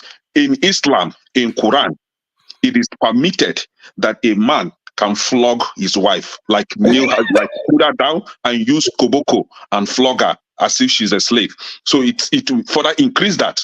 It's Islamically allowed to do that. Then we're talking about the impact of reproduction. Now, some Okay, I want think to. you need to limit Yeah. your answer now. Be reasonable. Can I? No, Can I? Let me So, respond to what gentlemen, he's we are saying. going Answer by. for everybody. Hold on, we are going no. by the Kenneth's sorry, give me argument, 1 and I minute, do not please. want us to Give me one please. one I use the minute, word Is please. he his turn or is this No, his? it's not his Just turn, respond. but it was Man, a he's good going thing. on too long now for somebody that's interjecting now. I have stopped him. Forefather, please. Okay, I'm the let me moderator. respond to him then. Forefather, I am the moderator here, please. I need you to respect that, please. Thank you very much. Kenneth is part of this broadcast, and I have reasons why I said so. So I'll give you the space, okay? I apologize if he has taken too long as well, too, and that would be my fault. So, Forefather, you have 2 minutes. Please make your argument. Thank you. Yeah, thank you. Iran is totally We Islamic. are going by what Kenneth. We are going by Kenneth's That's what I'm argument. We are responding to. focusing on the women. That's Please. exactly what I'm responding to. All right, thank you. Iran is totally Islamic, isn't it? Iran, 70% of university graduates in science, technology, engineers, and mathematics are women in Iran. In Turkey, the average number of wives, totally technically Islamic nation that we like to call it, is average 0. In other words, there is no polygamy even in Turkey. This fear that we Where have are in you our head, getting all this this is information a from? fact. Come, please. I'm Let not. him speak. If I am talking nonsense, the information people will laugh at me now. See, we have to be careful when the fear we have in our head is not real. We have to bed our information on reality. The reasons why the fears that you have are in certain nations is not in all of them. It's not in most of them even. And something that is associated with the Nigerian culture, you are thinking that it's associated with all Islamic nations. Like I said, even in the UK, you will not get so many women studying technology. They have more female engineers in Iran than in the men. How does that even happen? Nigeria, the Islamic not in Nigeria, how is that similar to Iran? It's not similar at all. So we have to be careful when we are saying something without actually checking real data. And this is what I've been emphasizing forever. In terms of marriage, if you check it, it's more complicated and mishmash the way than most people think. Tunaja, please, where are you getting this your reports? This your You want me to statistics show it or to you? I data can show from? them to you. Because I don't believe it's reality. Iran, Iran practice Sharia law. Do you know that? Yes, they practice Sharia law, and yet what are they have more female engineers in that country. No. What are the ingredients to Sharia law?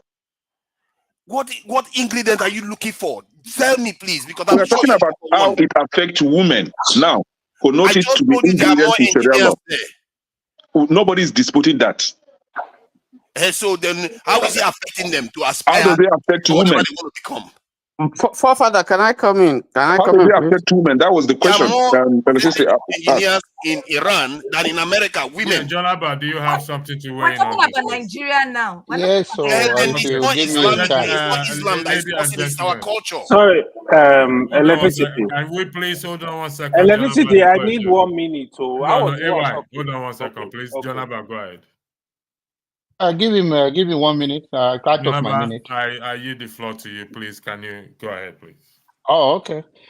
All these fear mongers and propaganda. It's not that you show care about the women in the north, what they are going through, or if you think there is a disenfranchised in the northern region that dominant the majority are Muslims, and you are using the Nigerian space only to judge where there are other countries that even practice Sharia law, women are doing well. And what is the benefit? You are fighting for a religion, they're also fighting for their religion. So you are here now. You want to be more of a Christian, and they want to be more of a Muslim, right? So this argument, I think if you say, oh, I want to be more authentic of who I am, or being 2% that Nigerian turn to in traditional worshiping, and even our culture have been swallowed by this religion, then we can have conversation. So if you cannot blame them whether they find a way to bring it to the floor, if you think it's another way for you to promote your own religion, then find another way to bring it to the floor through your own religion, if that's the way you want to make it. But the argument of they propose something whether to remove, make it what is called personal to become more of industry and all of that, and then we are now chipping it. I think it's a end of the day, it's all manipulation. Now it's always about women care. Women in other countries are doing well as a Muslim country. So it's not about women care. It's about religious bigot trying to go against another religious bigot. Thank you. Hold on 1 second. I want to say something here. I want to ask us a question because we're turning it. Why do we ignore things about our women? Why do we ignore things about our women when it favors what? It favors the men. Listen to the question very well. In light of what we are discussing, why do we ignore things about our women? Or going back to Kenneth's argument, when it favors the men, why do we ignore that, please? I don't think it's being ignored. I think that we should deal with the problems associated with our society peculiarities instead of generalizing it and associating it to a religion. That is where the mistake is happening, and we are starting a fight in an empty room. That is a mistake.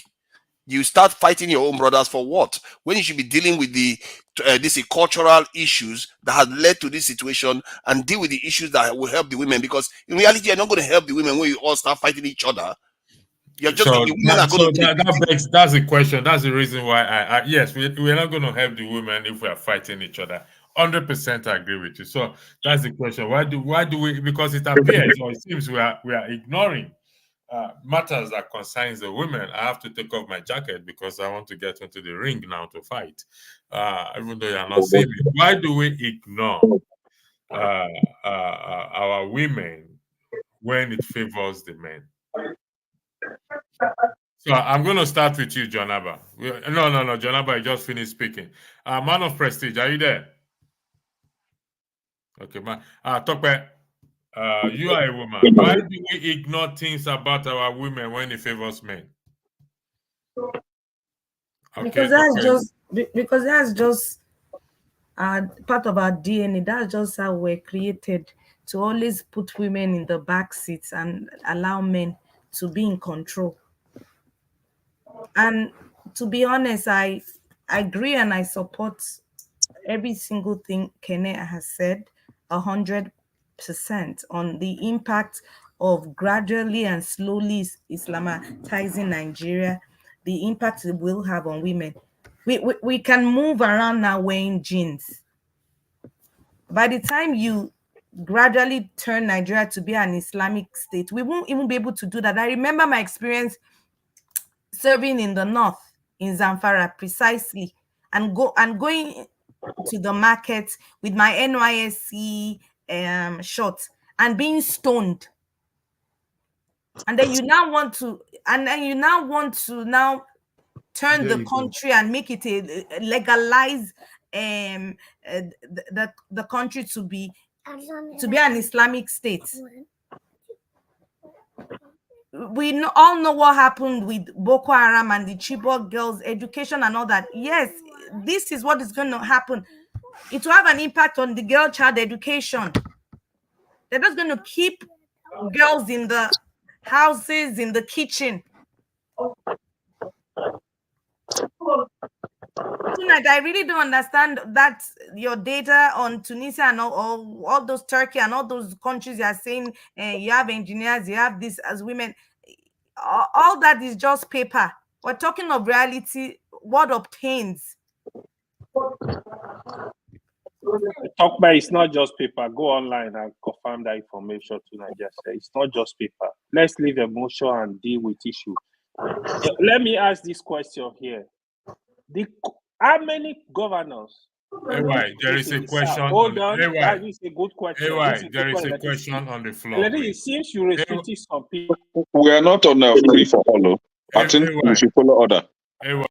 There is a question on the floor. So there is a question on the floor, and the question is, why do we ignore things about our women when it favors the men? So that's the question. So if you want to weigh in on the question, the floor is yours, or I go to another person. Okay, let me go. So what I was about to say, right? I think we are just kind of hypocrite, right? I will answer that question like this, right? We in the South, right? How many governors have we produced that are women? Which state? The closest women to be governors in Nigeria, one was Aisha from Taraba, the other one was Binani from Adamawa. They were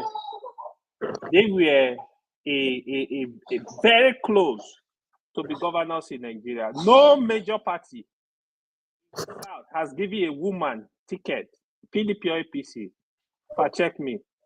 You see, we had a female governor when Obi was impeached. When who? I'm telling you, contest an election and win an election. Obi was impeached. The next, they will put somebody there. She was the deputy, so there's one ticket. So we had deputy governor in Lagos. I'm telling you, governor of a state. Which southern state has given a ticket, a major ticket to a woman? In the north, that has happened. They were very close. Jonaba, we know Aisha from Taraba. She's late now. The last one was in Adamawa. You know of the case, Binani. She was very close to be governor of Adamawa State. So I think we are just governor of vice governor, deputy governor of Kaduna Kaduna State under Rufai. Yeah. So under Rufai, that woman, the black woman, we are just hypocrites. The thing is, what have we done to women in the South? Even in the North, you have senators that are women. So the truth is, I think we miss it up. Okay, like stuff Ekene was saying now. There is no Muslim country where women are not allowed to drive. The only one that we know is Afghanistan. If you go to Saudi, go to Dubai, go to Qatar, go to Abu Dhabi, you see women heading positions. Right. Even in the North, you talk. Hold on. No. I just want to steer you a little bit. Okay. Could you please, if you don't mind, answer the question without? Is it possible to answer the question without being political? No. This is not political. We have to hold on. Okay, in the North, for example, I understand women. See, this problem is basically what I'm trying to summarize here. It is a general problem across the country. We, especially Africa, we have a way of not giving women the opportunity. How come we don't have these women from the South in position of power? That's my question. In the North, it's the same. So don't attribute it to religion, kind of attribute it to it is a cultural problem in Africa. In Nigeria, is what? So we should not. Who can defend this one? I'm just saying, like defend it, say no, it's not true. So if they are just problem, they in offices they push women away. Oh, she's a woman, but at least the only thing we can say we are improving. Hopefully, somebody will come that will implement the 35% of women in position in the country. That is what we should be fighting for. It is a general problem across the country. But in other countries, you will see women in position of power. I mean, the Deputy Secretary General of United Nations, right? Aisha Mohammed, what's her name? She's from the North. She's there. So it's not that. I mean, it's a general problem across the country. Nobody can define that. Even when Canada is talking, tell us in the Southeast, how many women do you have in power? Do you have them? My senatorial, my senator. Misau Bianca, that was just nominated. You were bashing her here. All of you were bashing her here this afternoon. I was the only one that I did not say anything about Bianca. I don't know what you're talking about. You did. Okay. All right. Thank you. Your time is up. I'm going to go to Jefferson. I've not spoken for a while. Jefferson, I want to also focus on what I asked. Why do we ignore things about our women when it favors our men or men? Please, this question needs to be answered and not be without being political, please. Yeah, thank you very much. Let us be honest with ourselves. We in Africa, we have a problem, in that sphere. The men tends to be in the head of affairs, especially in the family unit. So most times the man is being seen as the authority figure.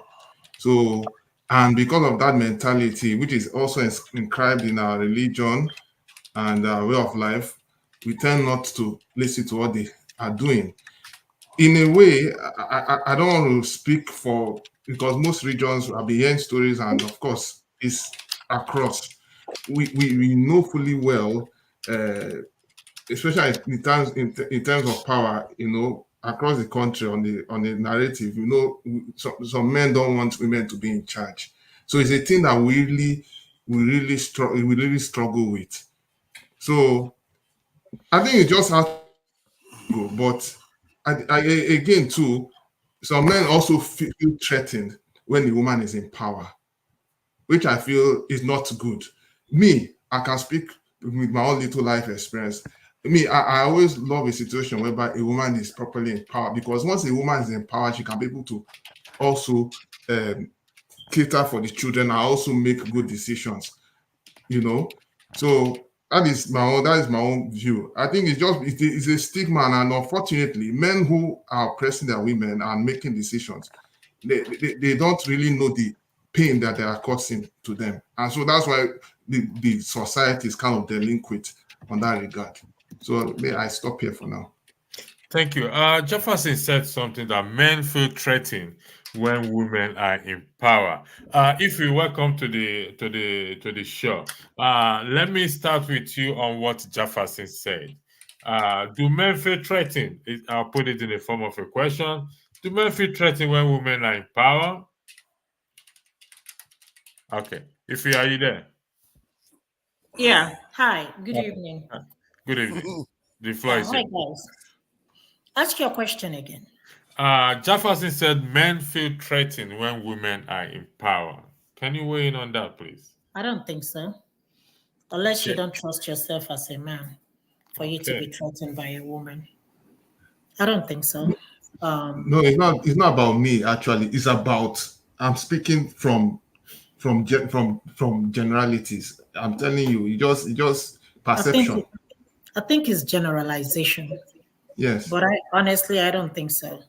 When you look at all this, somebody like Aisha Yusuf and the Obi Ezekwesili and the rest of them, you look at them, you look at their husband. Do you think that they are threatened? No, I don't think so. I think, I mean, if you say that, it just depends on who the man is. But generally, a lot of men, from what I've seen, appreciate women who are in power because they feel that, women, they have something to offer.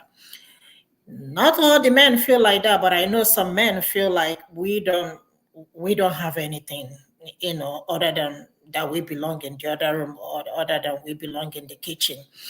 But you can see an educated person who can understand that we have equal rights just as them.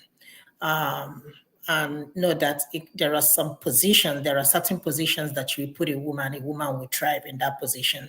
And there are certain positions that you will put a man, and you will definitely know that this position is not for a man. Let's say, for example, position of a woman affair. Of course, you can put a man in something like that.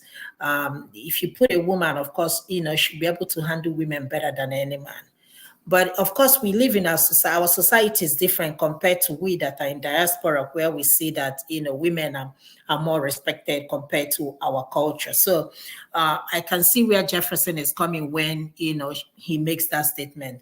I would say that people in underdeveloped country, of course, that would be a very challenging topic for them compared to women who are in a developed country like America, Europe, and all that. Okay, Ife, I'm going to ask you two questions because I'm going to give you a bit of time. The first question is, how many men do you think we want somebody like Aisha Yusuf? What did you say? Ask How your many question. women, how many men do you think we want a woman like Aisha Yusuf? That's a very tricky question. I don't think we have to count numbers. I don't want you to put numbers attached to No, that. no, no, I'm not putting numbers. I mean, it's just, I'm not putting numbers. I can't put numbers on it, just for argument's sake. I can put number to that question, electricity, to be honest with you. All right, I'll give you the second question. Why do we ignore things about our women when it favors the men? But it's just because of our culture.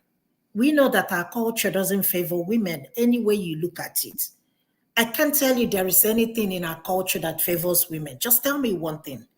We believe that even generally, the word is man's word. A man can do anything and get away with it. So I can't tell you there is anything I can think of in our culture or anywhere. See, there are a lot of things that when I came to this country, I'm like, women, women have upper rights, women can, be outspoken, women can be even heard of. But back home, even up until now, and even though people are beginning to, expose, to what is happening in the world, we still believe that this is a man's world, even in our country. And that's why you can't see a lot of women in the political office. Whenever a woman is vying for a political office, she's always underrated. People will not listen to her. It's just very few women that will be given opportunity to be in a position of office. But other than that, how many women do we have in our polity, in our House of Senate or National Assembly? I don't think they're up to 50 women both in the House of Rep and House of Senate. I doubt if they're even up to 20 or even 10 of them. So, I mean, of course, you know what I'm talking about. Women we are so much underrated. We are not, sometimes I feel like we are not respected, honestly, until recently that we started seeing women, start speaking up, to just say that they belong. And we started using this word, what a man can do, a woman can do better, which is in most cases, which is actually true. So I think I think it would be good if women's voice or voices are listened to in what is going on in our politics. When I see somebody like, what's her name? Did you see the way your Senate president spoke to, what's her name? What's that woman from Kogi? Natasha. Can you just see what that man did to that woman? I promise you that man cannot talk to a man like that. But because she's a woman, he was able to open his vocal cavity and spoke to that woman, a married woman, somebody's wife, a mother, just because he's a man. So these are the things that, push women away from politics. And you can even see her there apologizing for nothing. You didn't do anything wrong, but you see her there. She was apologizing.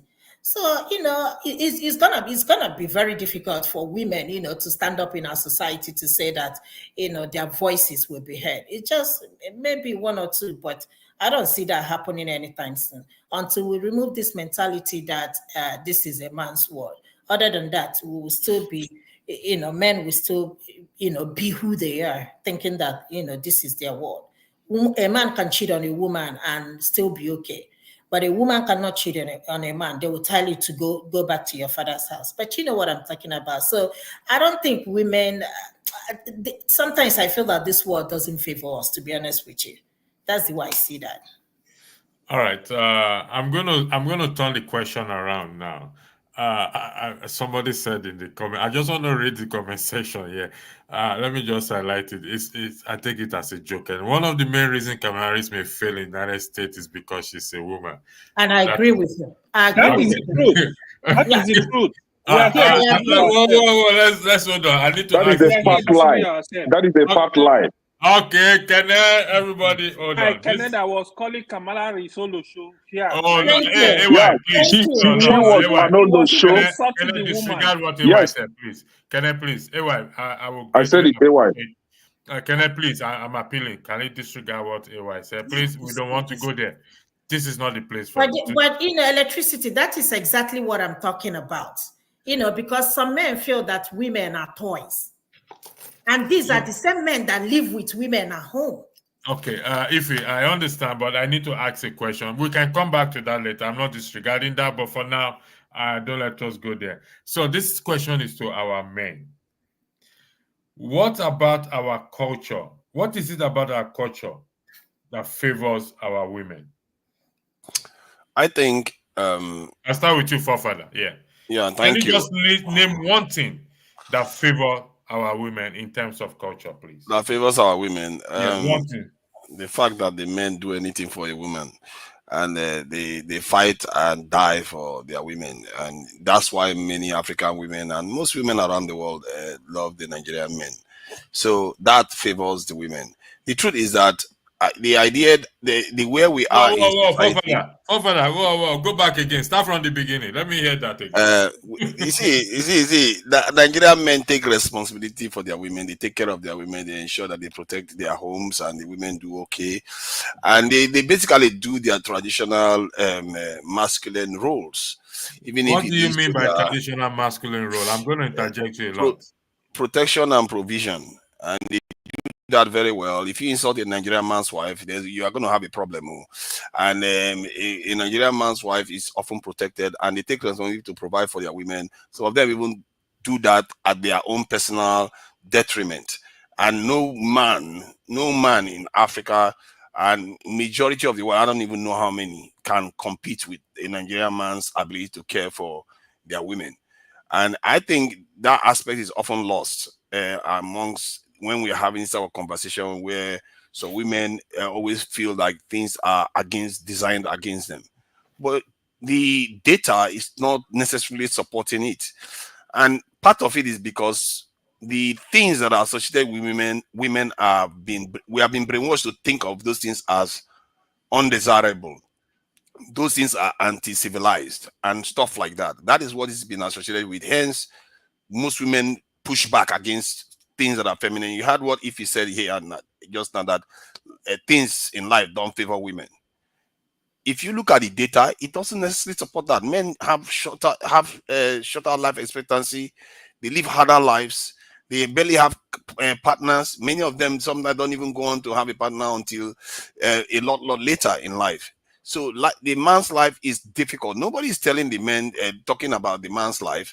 So these days it's all about the he said, this women movement, which is all good. We want women to do well, but we have to be real about what is happening. The state of the African continent is not in the same state as Western countries. If you look at the Muslim nations that are doing better in terms of development, they almost resemble Western nations in some of the matrices, in the way they get married, they marry single wives, in the way the women participate in this in engineering, politics, and other areas. It is surprisingly similar.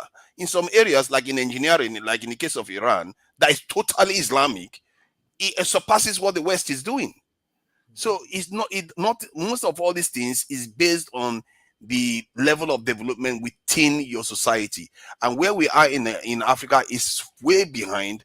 Our population is so low compared to the technological advancement in the world and the size of our continent. The movement we are experiencing right now is different from what those in the West are experiencing. And our women, many of our women don't seem to, they can't recognize it because that's not their area of study. They can't recognize it, and they feel like it's unfair, which is fine. So thank you. Do you agree with forefathers' opening statements, please? Are you there? Yeah. This argument, trust me, we can argue this from today to Jerusalem. We will not come to any conclusion. Yes, I can agree a little bit that men tend to die, and women tend to live longer than men, and we know why. Forefather, I can tell you why. The reason is because I feel the responsibilities they have more than what women have. They are mainly, I would say, sole provider in most cases, but not anymore now. Not anymore now. Women are working harder more than. I agree with Ify on that. I would say yes. Just for the fun, like my mother, I remember she didn't really do much, or she didn't really contribute much, growing up. Everything was just solely on my father. Even my mother would ask my father money to put gas in her car, even when she has her own business. My father still does everything for her. So that part, yes, I can understand. But any other thing you're telling me, no. Women work hard, but I know men, being because they are the so-called breadwinner, responsibility, most responsibility lies on them financially. Other than that, I don't think I will agree. All right, thank you. I will go to Mr. Tonyoke, then to John Abba. John Abba, Mr. Tonyoke, could you kindly weigh in on this topic, please? Okay. I think that the way things are, not just in Nigeria, I think it's all over the world. It's sort of skewed in favor of the men.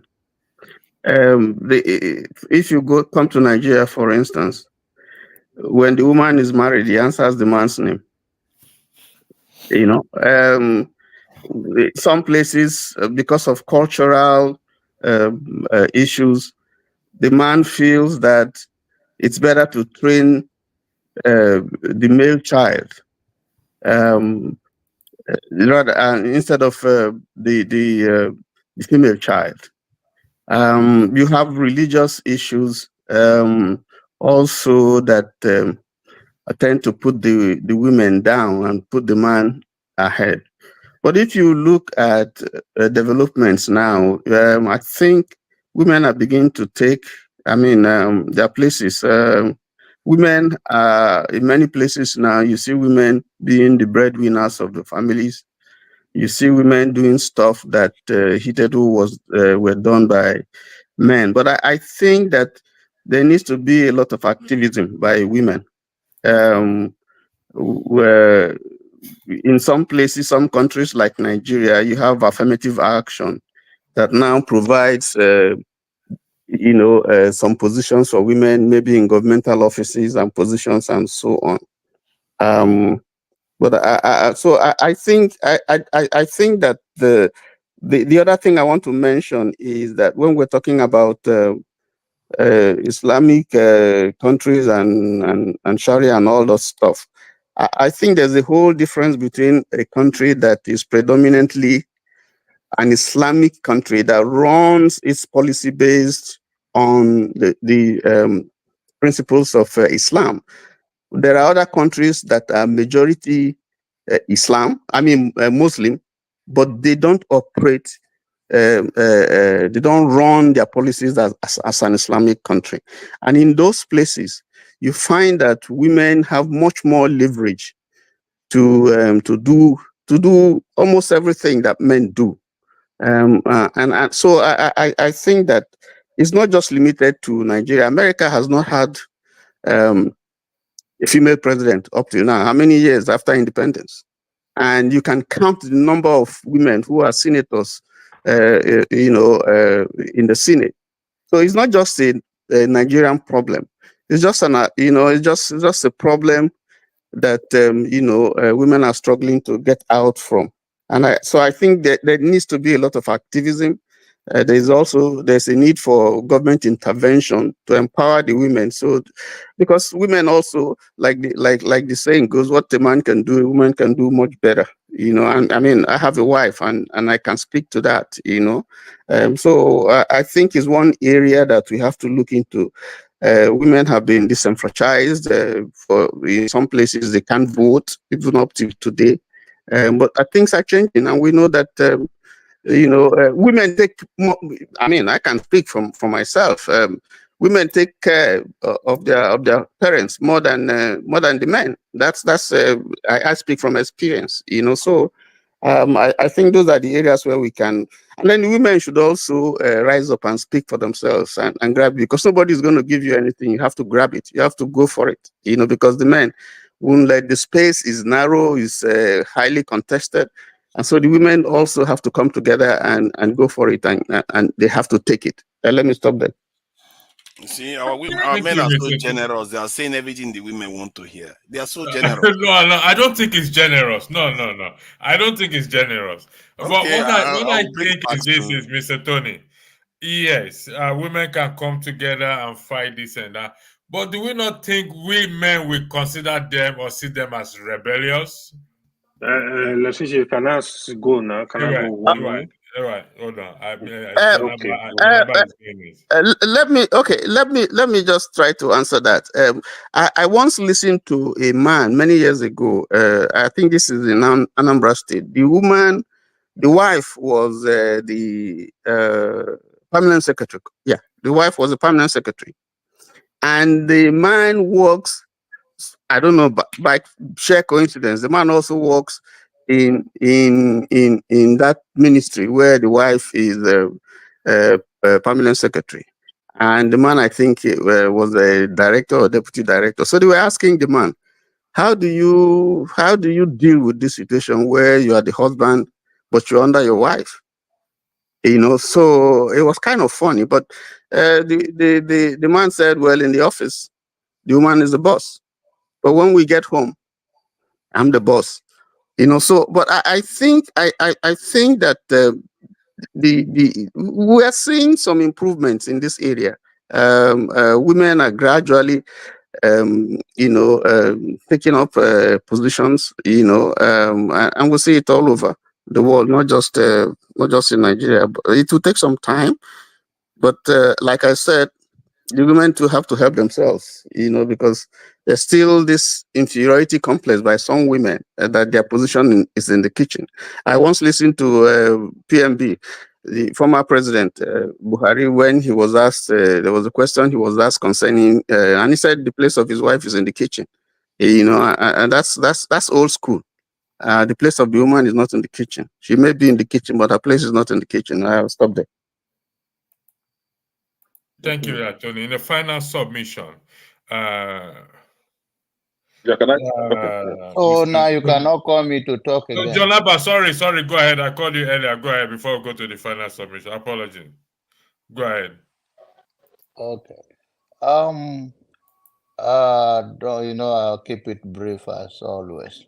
When I hear about the topic coming on the other side, I call it disappointing that Tokwe will be part of that. I do not even know to make it worse.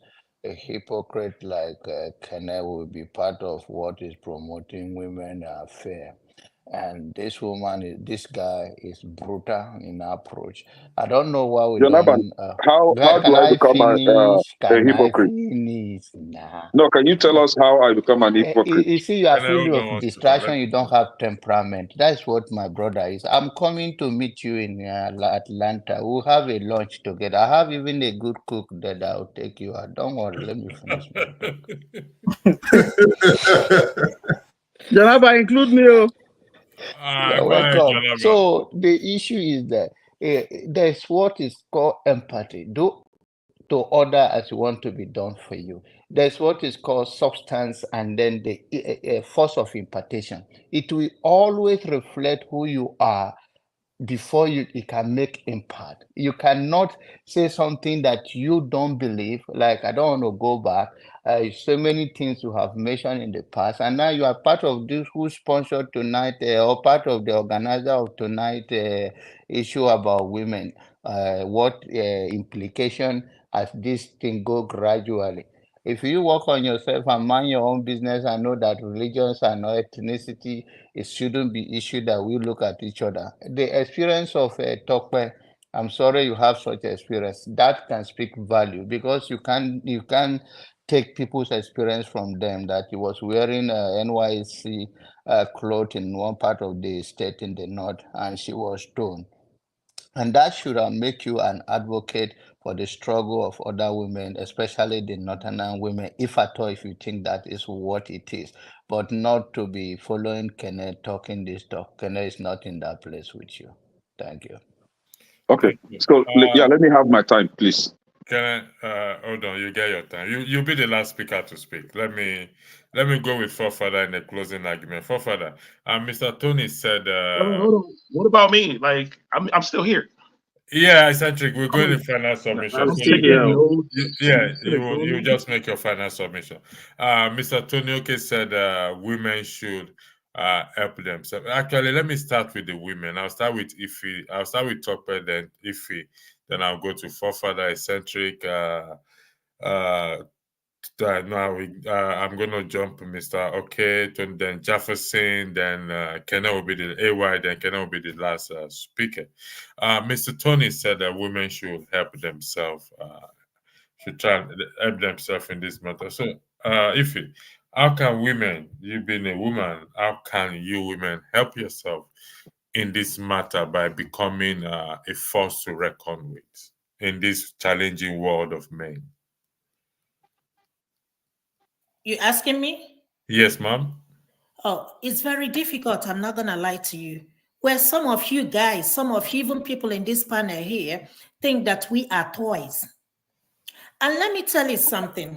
It's very hard, and it's still happening up until now. When I went to UNN, and I think I've shared this story before. And I think in my final, not I think, it was in my final year. No, this class was a third year class. And not that I failed the class, all of a sudden I took a test, I took an exam. They couldn't find my paper. All the people I sat with on the same chair, the paper, they found their paper except mine. But I struggle with this man. When I said Okoro, somebody sent me a picture of him. I told him, I hate this man. I hate him I hate him so much. I went to this man and I told him, I'm landing. I'm going somewhere. I went to this man. I said, I can't find my grade. What's going on? And he told me, come and meet me in my office. And I went to his office. He said, you know what to do. I said, what do you mean, sir, that I know what to do? He said, you know what to do. You have to do what you have to do. If not, you're not going to pass this class. And I said to him, I said, well, I'm from Nsoka, Enugu State. That if a married woman ever sleep with a man, that you're going to, go crazy or go mad. He's from Arundi's work. So after that discussion, I'm not going to lie to you, it happened live. He said, oh, if that's not the case, you have to pay your way out. 10,000 was a lot of money then, right? What did I do? Nothing. Just because of I am a woman.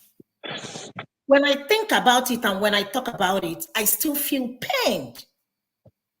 So for somebody to come out here to say that, just chastise women because they have mouths to talk, know that you have girls. May they not witness what other women are going through today. When a woman rises to a position of power, it's always the air that she slept her way to power. That is the insinuation most people have. And when you ask the person, did the person sleep with you? Or can you prove of anybody you can say, or did anybody come to you to say that this woman slept her way to power? You cannot say that. Go and check it. Any woman that is in power, especially in Nigeria, I can't talk about here in America. They will always say, oh, that she slept with the MD. That was how she rose to power. What is wrong with us? And that is the reason why most women don't even want to engage in anything that has to do with men. You see the sexual harassment that we have to go through in order to be somebody in life, even to find a job. Even your boss, even already you're in the job, your guy will want to sleep with you just because you're a woman, even if you're married. So just understand that this topic is very sensitive. It's very tough. So far, as long as we're in the same world with men, it's still going to be very difficult. It's just very few exceptions. Somebody like Ngozi Okonjo-Iweala. I mean, some men will tell you that, oh, maybe she slept her way to power too. Because there are some people that are, their brain are reasoned like that. That any woman who is in power slept her way or sleep her way to the power. Let us stop having that mentality. Yeah, we have smart women. We have hardworking women. Women are working hard nowadays. Those days are gone in the days of my mother. Them. Women are striving, even working harder than men. So the notion that without we can't be anything without submitting to you or without giving our body to a man. I hate that notion. No matter how much you hate somebody, take that mentality off your brain. You have a daughter. Most of you here are married, have daughters, have children, have wives. What if your wife go to find a position tomorrow and somebody tell her the same thing? How are you gonna feel? I'm so sorry that I feel so passionate talking about this. And somebody will come out here and tell me that somebody slept her way to power. Did the person sleep with you? You still cannot answer that question. And we are talking about how we're going to move this generation forward. Thank you. Fofala, hold on 1 second. Fofala, we're going to go a little bit beyond the 3 hours mark. Can you confirm you're okay with going a little bit, half an hour beyond the 3 hours? Yeah. Okay, I can do half an hour. Okay. All right. No. I said I'm going to go beyond the 3-hour mark. You say you have a broadcast schedule, so I'm just telling you I'm going to go beyond the 3 hours mark. Is that okay with you? Yeah. I said I can do half an hour this thing extra. I will extend it. Okay. Tokwe, Me? if he said something, I don't want to throw it in the top. I don't want to throw it as a spanner in the wheel, or else we're not going to. Fafada will not be able to host the show. She said something very crucial, which we highlighted earlier about culture. That while any act of unfaithfulness or promiscuity we have to condemn it. But she said when a married woman sleep with a man, they tell her she go crazy. And we know in the Western world these things will happen. Do the women go crazy, or is it just a figment of imagination, or something that some people just cook up? But that's for another day. Tony Oke said that women should come together and help themselves in this matter. How do you women, do to help yourself? If he said it's challenging, possibly nearly impossible. So the floor is yours, Tokwe. If he absolutely said all the right things, she wouldn't have said it, I won't say better than she did. In a world where you have a case where a woman is sexually harassed, raped, and you have those who are to preside over the case are all men, and end up blaming the woman for leading the man on, or not even believing it happened. A society where you get harassed on the job. We did a storyline, was it few weeks ago? And the military still practically didn't believe the female was harassed. A society where men just still believe that a woman's place is in the kitchen and a woman should be seen and not heard. How can we have our voices heard? How? It is tough. That's all I have to say. So, Fafad, I'll start with you. Going by what Tokwe said, how can the women have their voice heard? It's very important. Please keep it short because of your program. I want to keep it short. So we won't be using the half hour again. Yeah, I'm not going to talk too much. I want to show some things first so that people understand a little bit more about this thing. Okay. One of the reasons why men don't live long lives. Fafada, what is this one? Do Oh they no, force the men to do this one? hold on. I'm just trying to show something because there are certain things we talk about. We don't necessarily understand the man's life, what they do, why life is also hard for them. Somebody will wake up in the morning and go and practice this nonsense and risk his life and die for almost nothing. And you see many of them doing all this crazy stuff. Men are risk takers. They exist in a different sphere of reality.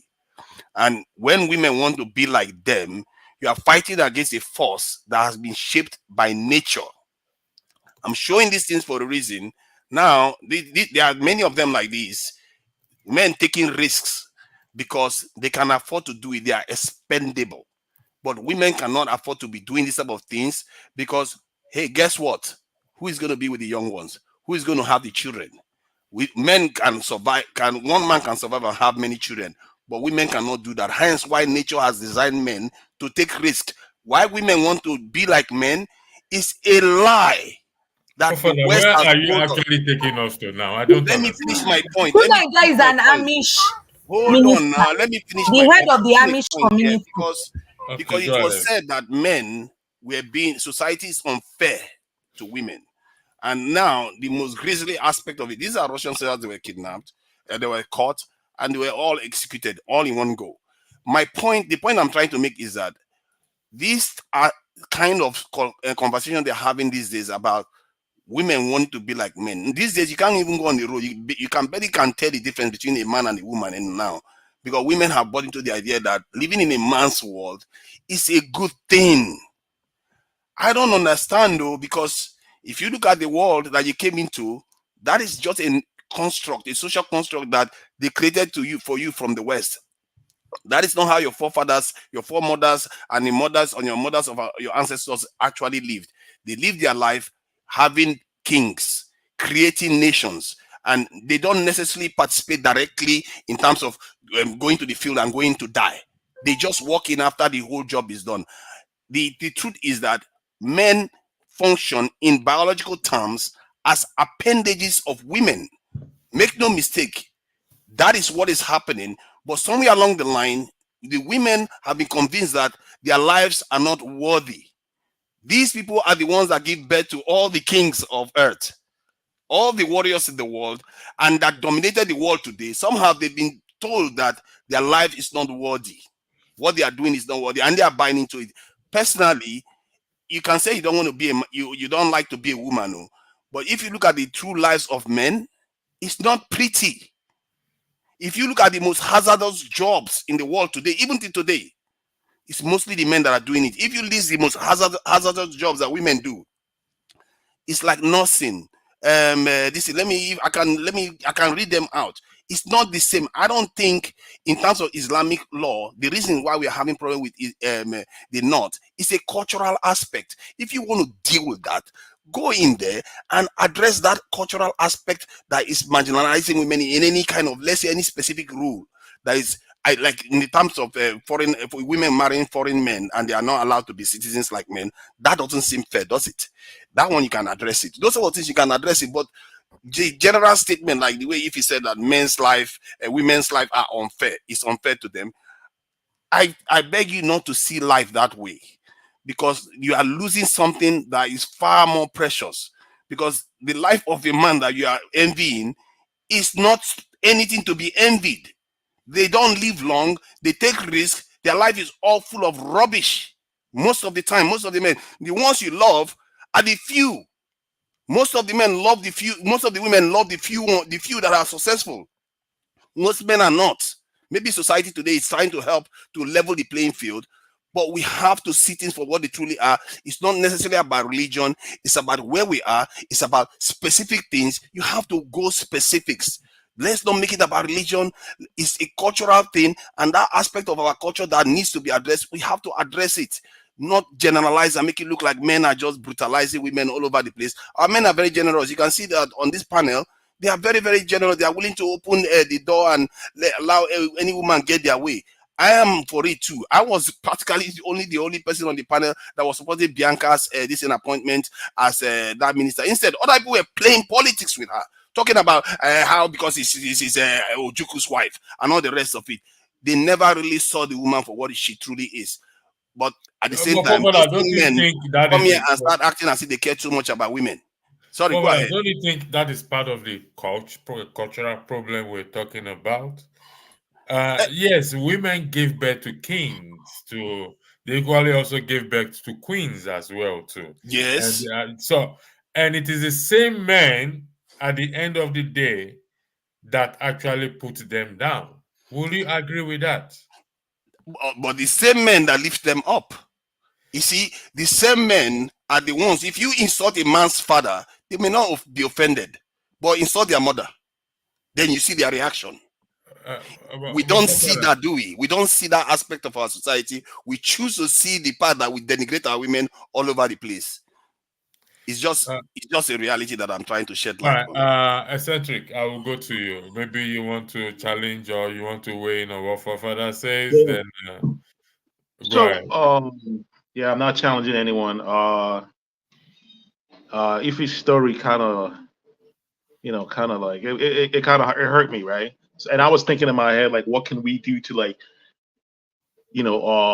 eliminate issues like that? You know what I mean? Where people in higher positions, use their authority to, denigrate women and, trying to sexually molest them, stuff like that. I don't know if I'm supposed to say that on YouTube. on a YouTube platform.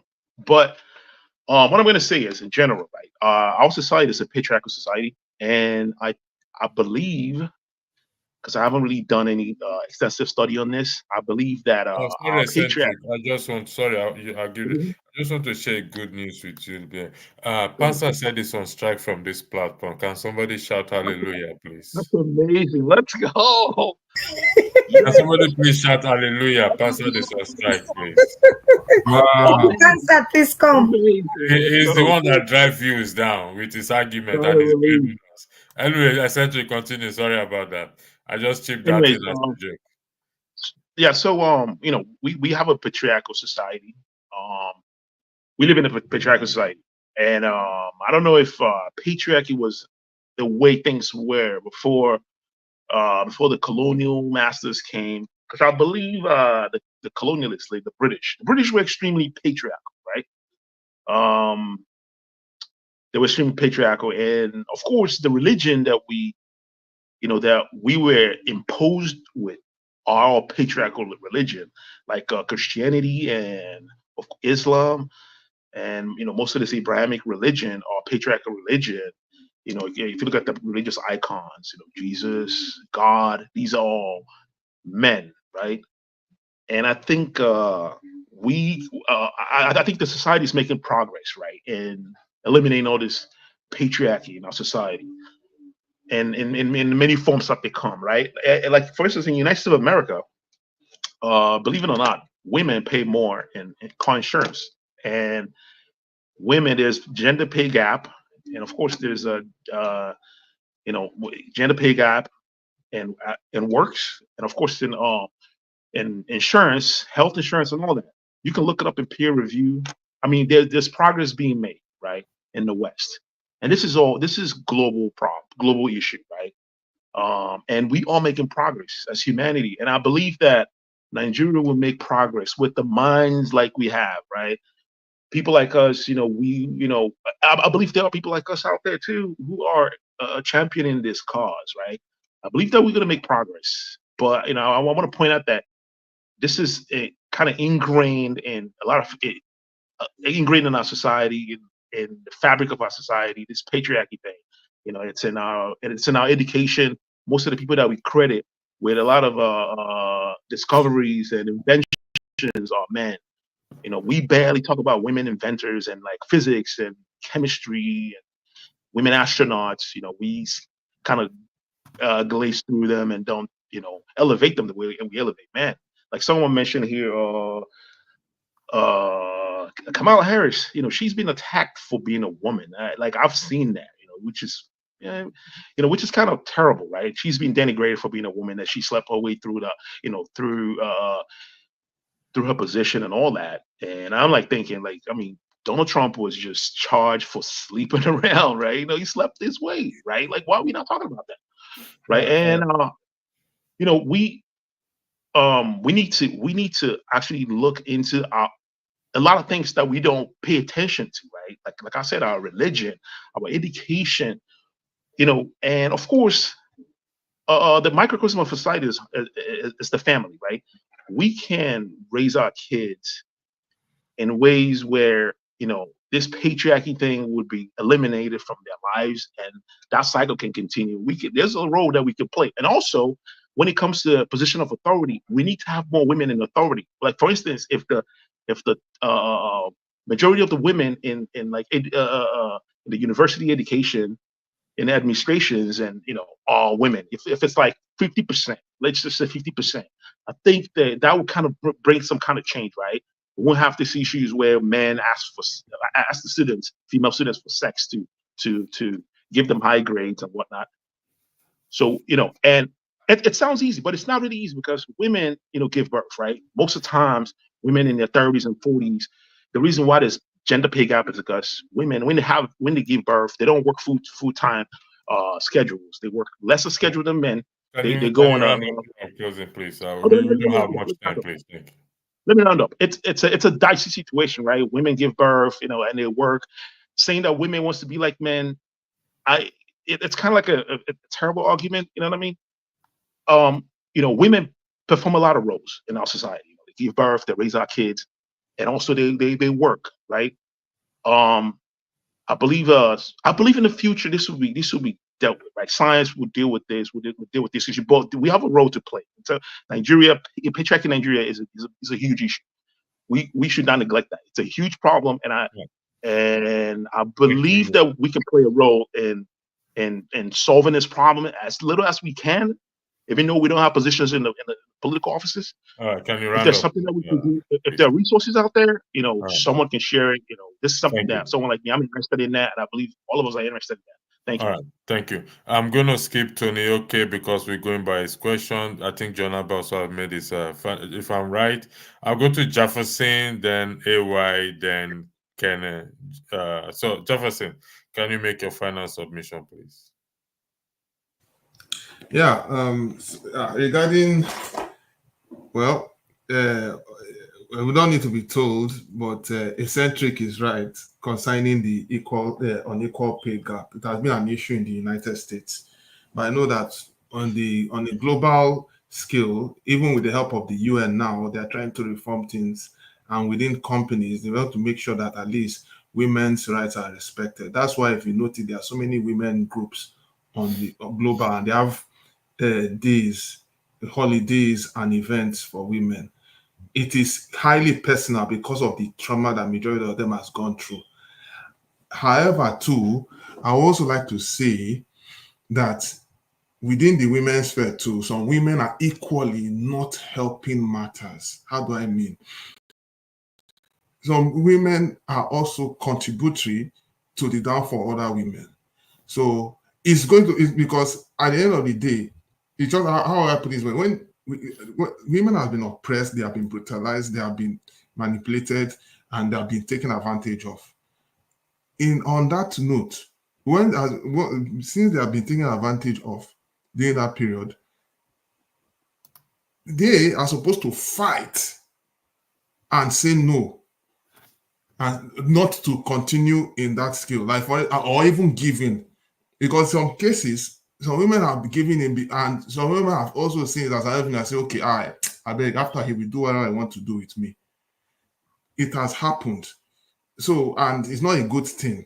It's not a good thing on the light of women. And unfortunately, through that light, that's what even makes more women also do not respect women, which is unfortunately the truth.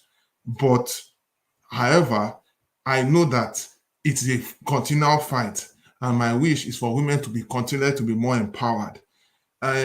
Forefather was saying something about women not taking risk. So there are some women that still take risk. Is it entirely the best? I would say it's a yes and no. A woman, yes, has her natures. Has her nature. She needs to be. She needs to have that motherly careness. So how would I put it? Have that. I've forgotten the word anyway. But a woman will have that caring part of her, which is very, very essential in family building. But in most cases, it is not good for a woman to be too weak. Let me explain why. Because in the event of the man not being in the home, the woman could be taken advantage of, the family could be taken advantage of. So in as much as a woman should be caring, a woman should equally be strong too in event of anything and prevent her family. That's why if you look in fact, in most countries like in Israel now, if you notice, you have many women in the military. Of course, I don't want to go much in the statistics, but the thing is that women must have to have a guard against in case of any danger that comes to the home. So I don't know. That's my only two Thank you very much. contribution on that. AY, the floor is yours, please. Yeah, thank you, everyone. Yeah, Argument, please. this has been a very good discussion so far. But here is what I'm going to say, right? Let the men here, wherever you are, don't be an hypocrite. Don't pick and choose where you are supporting women. The way you support your mother, you support your wife, you support your sister, support women outside. Don't come on Ifane and insult women.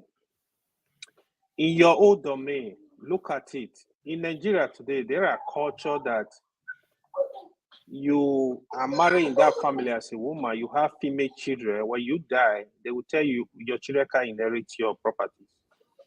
There are culture in Nigeria even till today. When a man dies, they tell you, oh, it's the woman that killed the woman. They will give you the water to drink. All this stuff, they are in our backyard. Let's fight and stop it. Yep. Let's start from there. Yep. There are a lot of issues. Protect women. And I want to go on the issue if he was talking about. When you see women in position of power, don't accuse them of sleeping around. I want to really re-emphasize on that.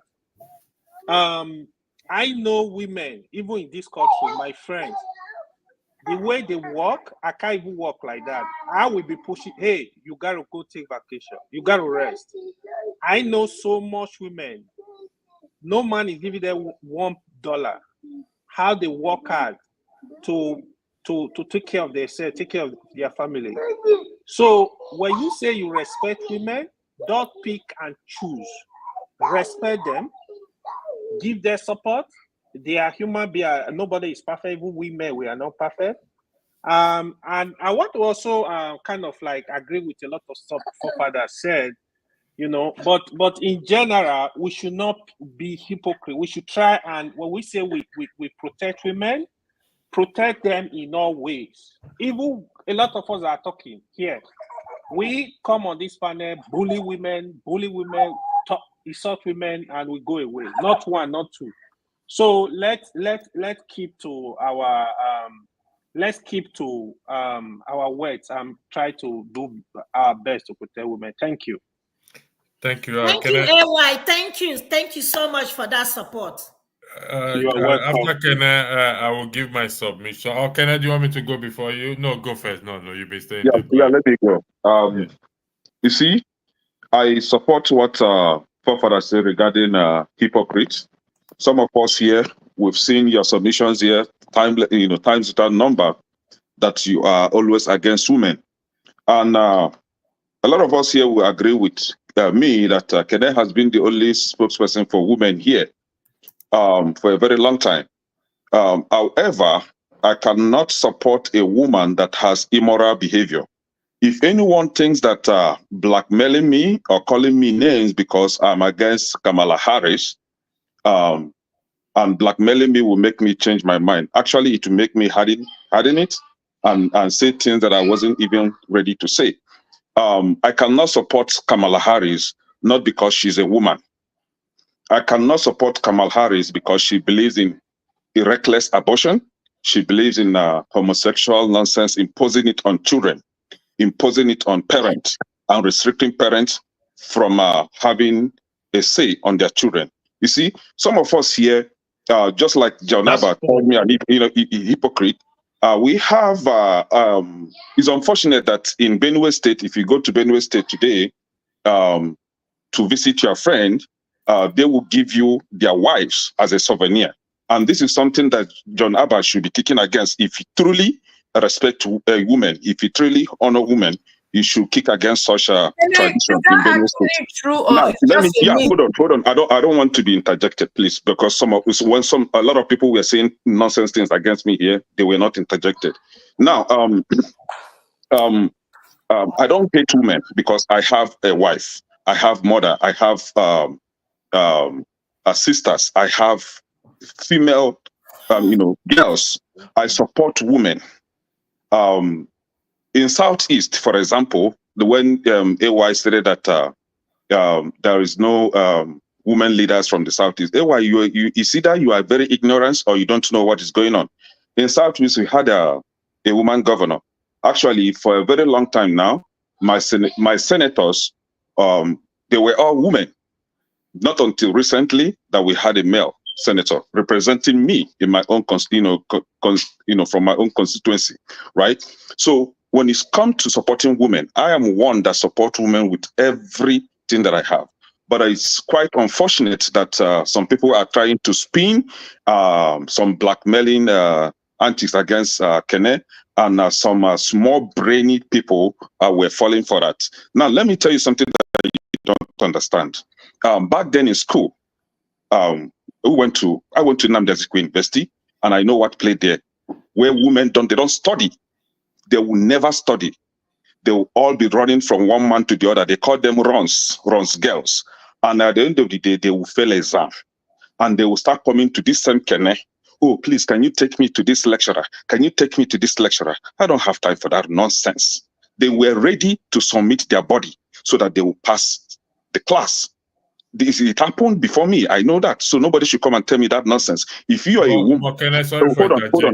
Yeah, hold on. Women? Yeah. You seems to be generalizing it. Can you No, because somebody came here and was spinning something against me, and she was led to do that. See, let's be honest. If you're a woman and you ever giving your body for a favor, for you to ascend to a position, you did not merit that position. You slept around to get it. We had Hillary Clinton that contested for presidency in this country. Nobody called her Olosho.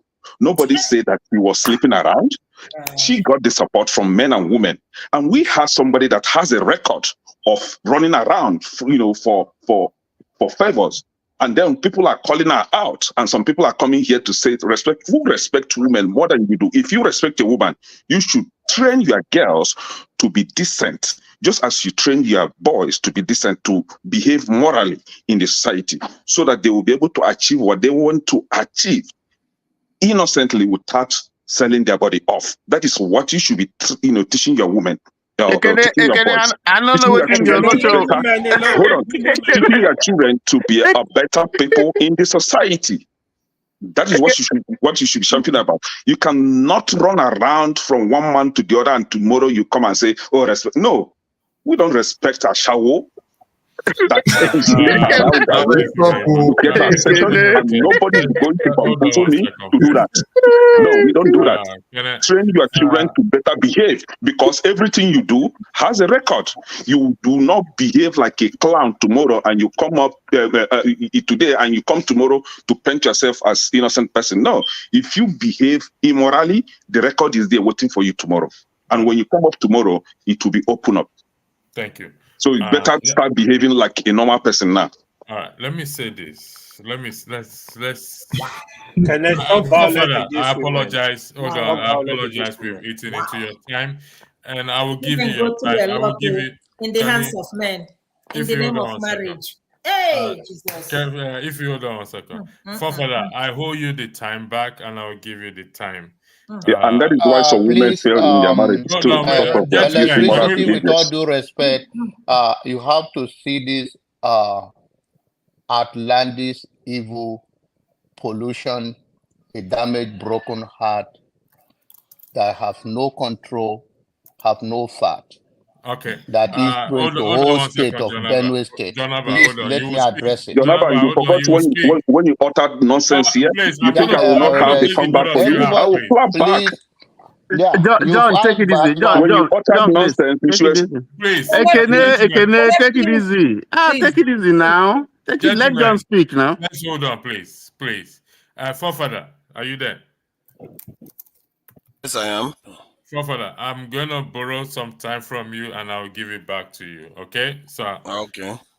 You have the whole night to do whatever you want to do. So, I'm going to push this thing to 4 hours, okay? Because there are some sensitive things we've raised up here, and this is the purpose of this discussion. So, I'm going to set another precedent. I'm going to set another thing here, which will shake every one of us, okay? All our arguments are taken on board. But here is the truth of the matter.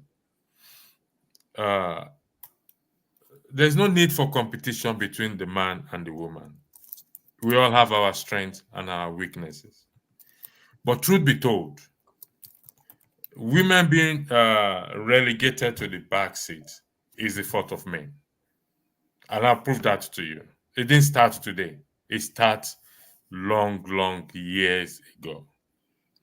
And I'll go by fairness in terms of even committing adultery. The rule says that when a man and a woman commit adultery, both of them should be stoned to death, not just the woman. But man changed that to just the woman. So let's be honest with ourselves in this regard. Over years, men have changed the rules. The rules of fairness have been changed. Should a woman compete with a man in his role, or should a man compete with a woman? The answer is no. We both have our weaknesses and strengths, but let's be factual here. Also,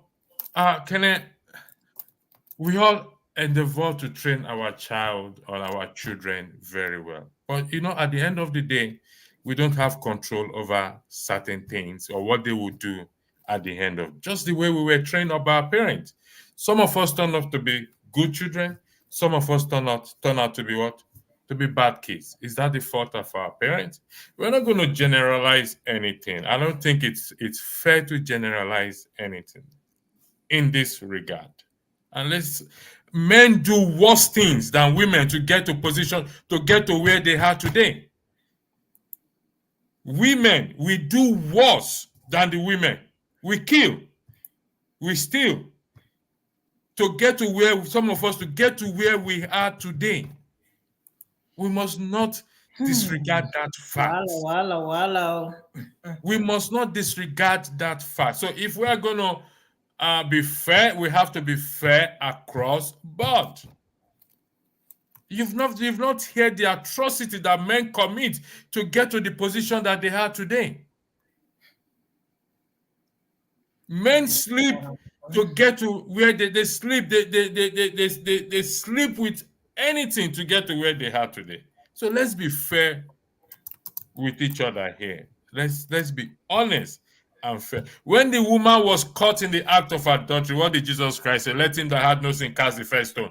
Who wanted to stone her? The men. Who was fucking her? Forgive me for my English language. It was the man. So where was the man? He was let go. And every one of them cast their stone down and did not stone her. So let's look at the mirror when we are throwing stones at women, please. We've done worse things. Trust me on that. And every man on this platform will agree with. If you disagree what I'm saying, I yield the floor to you, Knife. Please, if you disagree, I yield the floor. Janaba, Jefferson, Tony, okay, AY, did any of you disagree, Kenneth, with what I just said now? No, I agree with you. Both genders, none of the genders should be exempted from immorality, whether you're a man or you're a woman. Provided your behavior is immoral, even the your record gender, is they there do for you waiting tomorrow. It shall be open. So you cannot be behaving immorally today and you think tomorrow you come and confuse us. No, you can't, because And that leave record will women be alone. open. Leave women alone. I think that somehow AY, I think that electricity. I think I need to address AY. No, AY has been spinning everything against me here. No, I have to address AY. AY should be. AY should better behave. AY, you should not be behaving like an idiot. You should better behave. There's no place you go in You Benue. So give me the chance to address him, please. Okay. To debunk his lies. Just give me that opportunity. That's all I'm asking Kenneth, for. please. I don't want us to turn this to personal. I said this. We must not turn this to personal. We just John, please take it easy. Just No problem. But I have to make it known that that is not true to the world. Okay. So give me that no, opportunity. we know that it's not true. We know. Okay. Take it easy. Take it And easy. then, We know. then he should not be free to speak on the public. Please, I'm appealing. Listen, I'm appealing to you people, please. We must focus on the argument and not on the person. So we have to do better. Can I say something? On the person. Do you listen to what he said about Benue people? I'm listening to. I'm not speaking. Do you listen to what you say about Kenneth? Can I say something? Can I say something? You listen to what you say about Kenneth? Kenneth, please. Now it's hurting you, right? All right. Can I say something? Thank you. Go ahead, Tony. Okay, please. Jonaba, hold on 1 second. Tony, go ahead. Yes, I wanted to say that in some respects, nature is not fair to the woman. I say that because the issue you raised concerning, woman found committing adultery and so on. You see, there is no way that you have a physical proof that a man has committed adultery, but the woman, I think part of the thing that counts against the woman is that over time, you see her tummy begins to shoot. And if she's not married, it already tells the story. So the man can go and do stuff and then, like chop clean mouth and nobody sees it.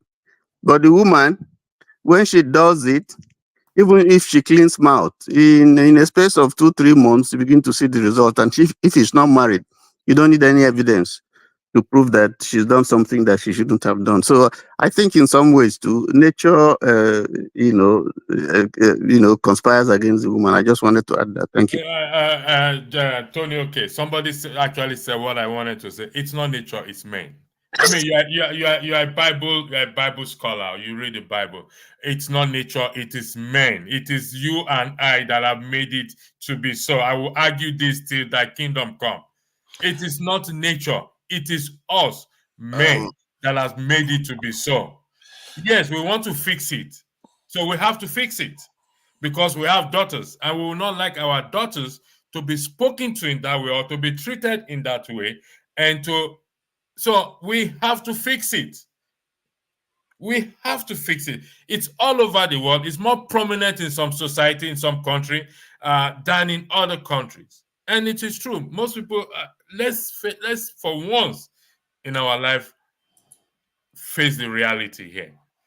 This discrimination, these differences is actually created by us men. And that is just the truth. Now, somebody said they have a question. I will take that question. And please, what's your question? Okay, Chatan, give us that question and everybody will weigh on it. And before that, I would like to thank every one of you that in the comment section. I may not be able to call your name one after the other. Oscar Blackburn, Boom Boom Ray, Black Beauty, F297, Florence those of you that have given a super chat, Oscar Blackbone and Tokwe O, thank you for that. So for the individual that have the question, what is your question, please? Those of you in the comment section that have the question, please, can you give me your question, please, so that those in the audience can okay, this man is taking us to somewhere. How do men have 10 wives and 50 concubines in the Bible? How is that physically possible? Oh, Jesus Christ. I will take this question another day. I would like to thank every one of you for being part of this program. It's been interesting. And honestly speaking, in the next women's segment, we're going to deal with this cultural issue that have actually put women down. That is what we're going to talk about. Cultural. I will do my studies on it. We will do the team will do our studies on it. I will be highlighting each of these cultural things that have actually putting our women down.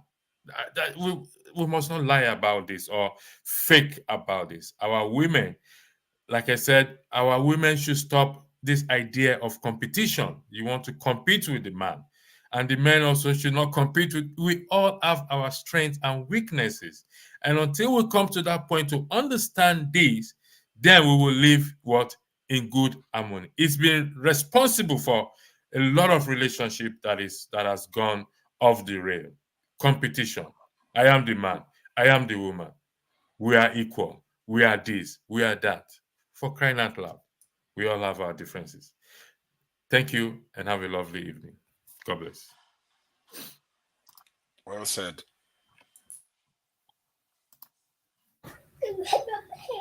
Thank you so much for watching. Thank you. Have you subscribed? Yes, you. Have you subscribed? You. Yeah, before you go, click. It's free. Click. Just that's it. Have you subscribed? You're laughing. Have you subscribed? Have you subscribed? Thank you. Thank you. Thank you. Hey, madam, thank you so much. I can see you. We have to get to 100,000 subscribers. By the end of the year, how are we going to do that if you don't subscribe? Yes, you. Yes, you're about to click off. Why? Have you subscribed? It's free. If you don't, ask your son, ask your daughter. How to? Just one click. Thank you. Thank you. I see you. Aha. Thank you very much. Thank you very much. I'll see you tomorrow.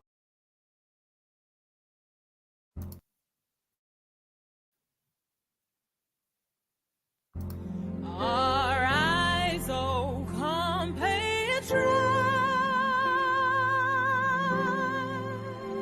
Nigeria's call obey,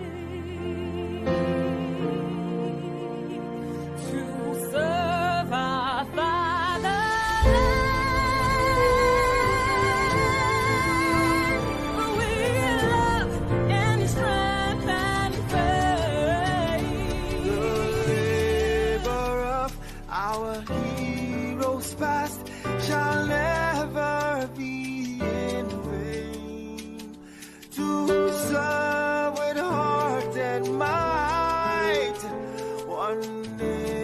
nation bound in freedom, peace and unity. Hey, that's so. Arise, O compatriots, Nigeria call obey to serve our fatherland with love and strength and faith. The labor of our heroes past shall never be in vain. To serve with heart and might, one nation bound in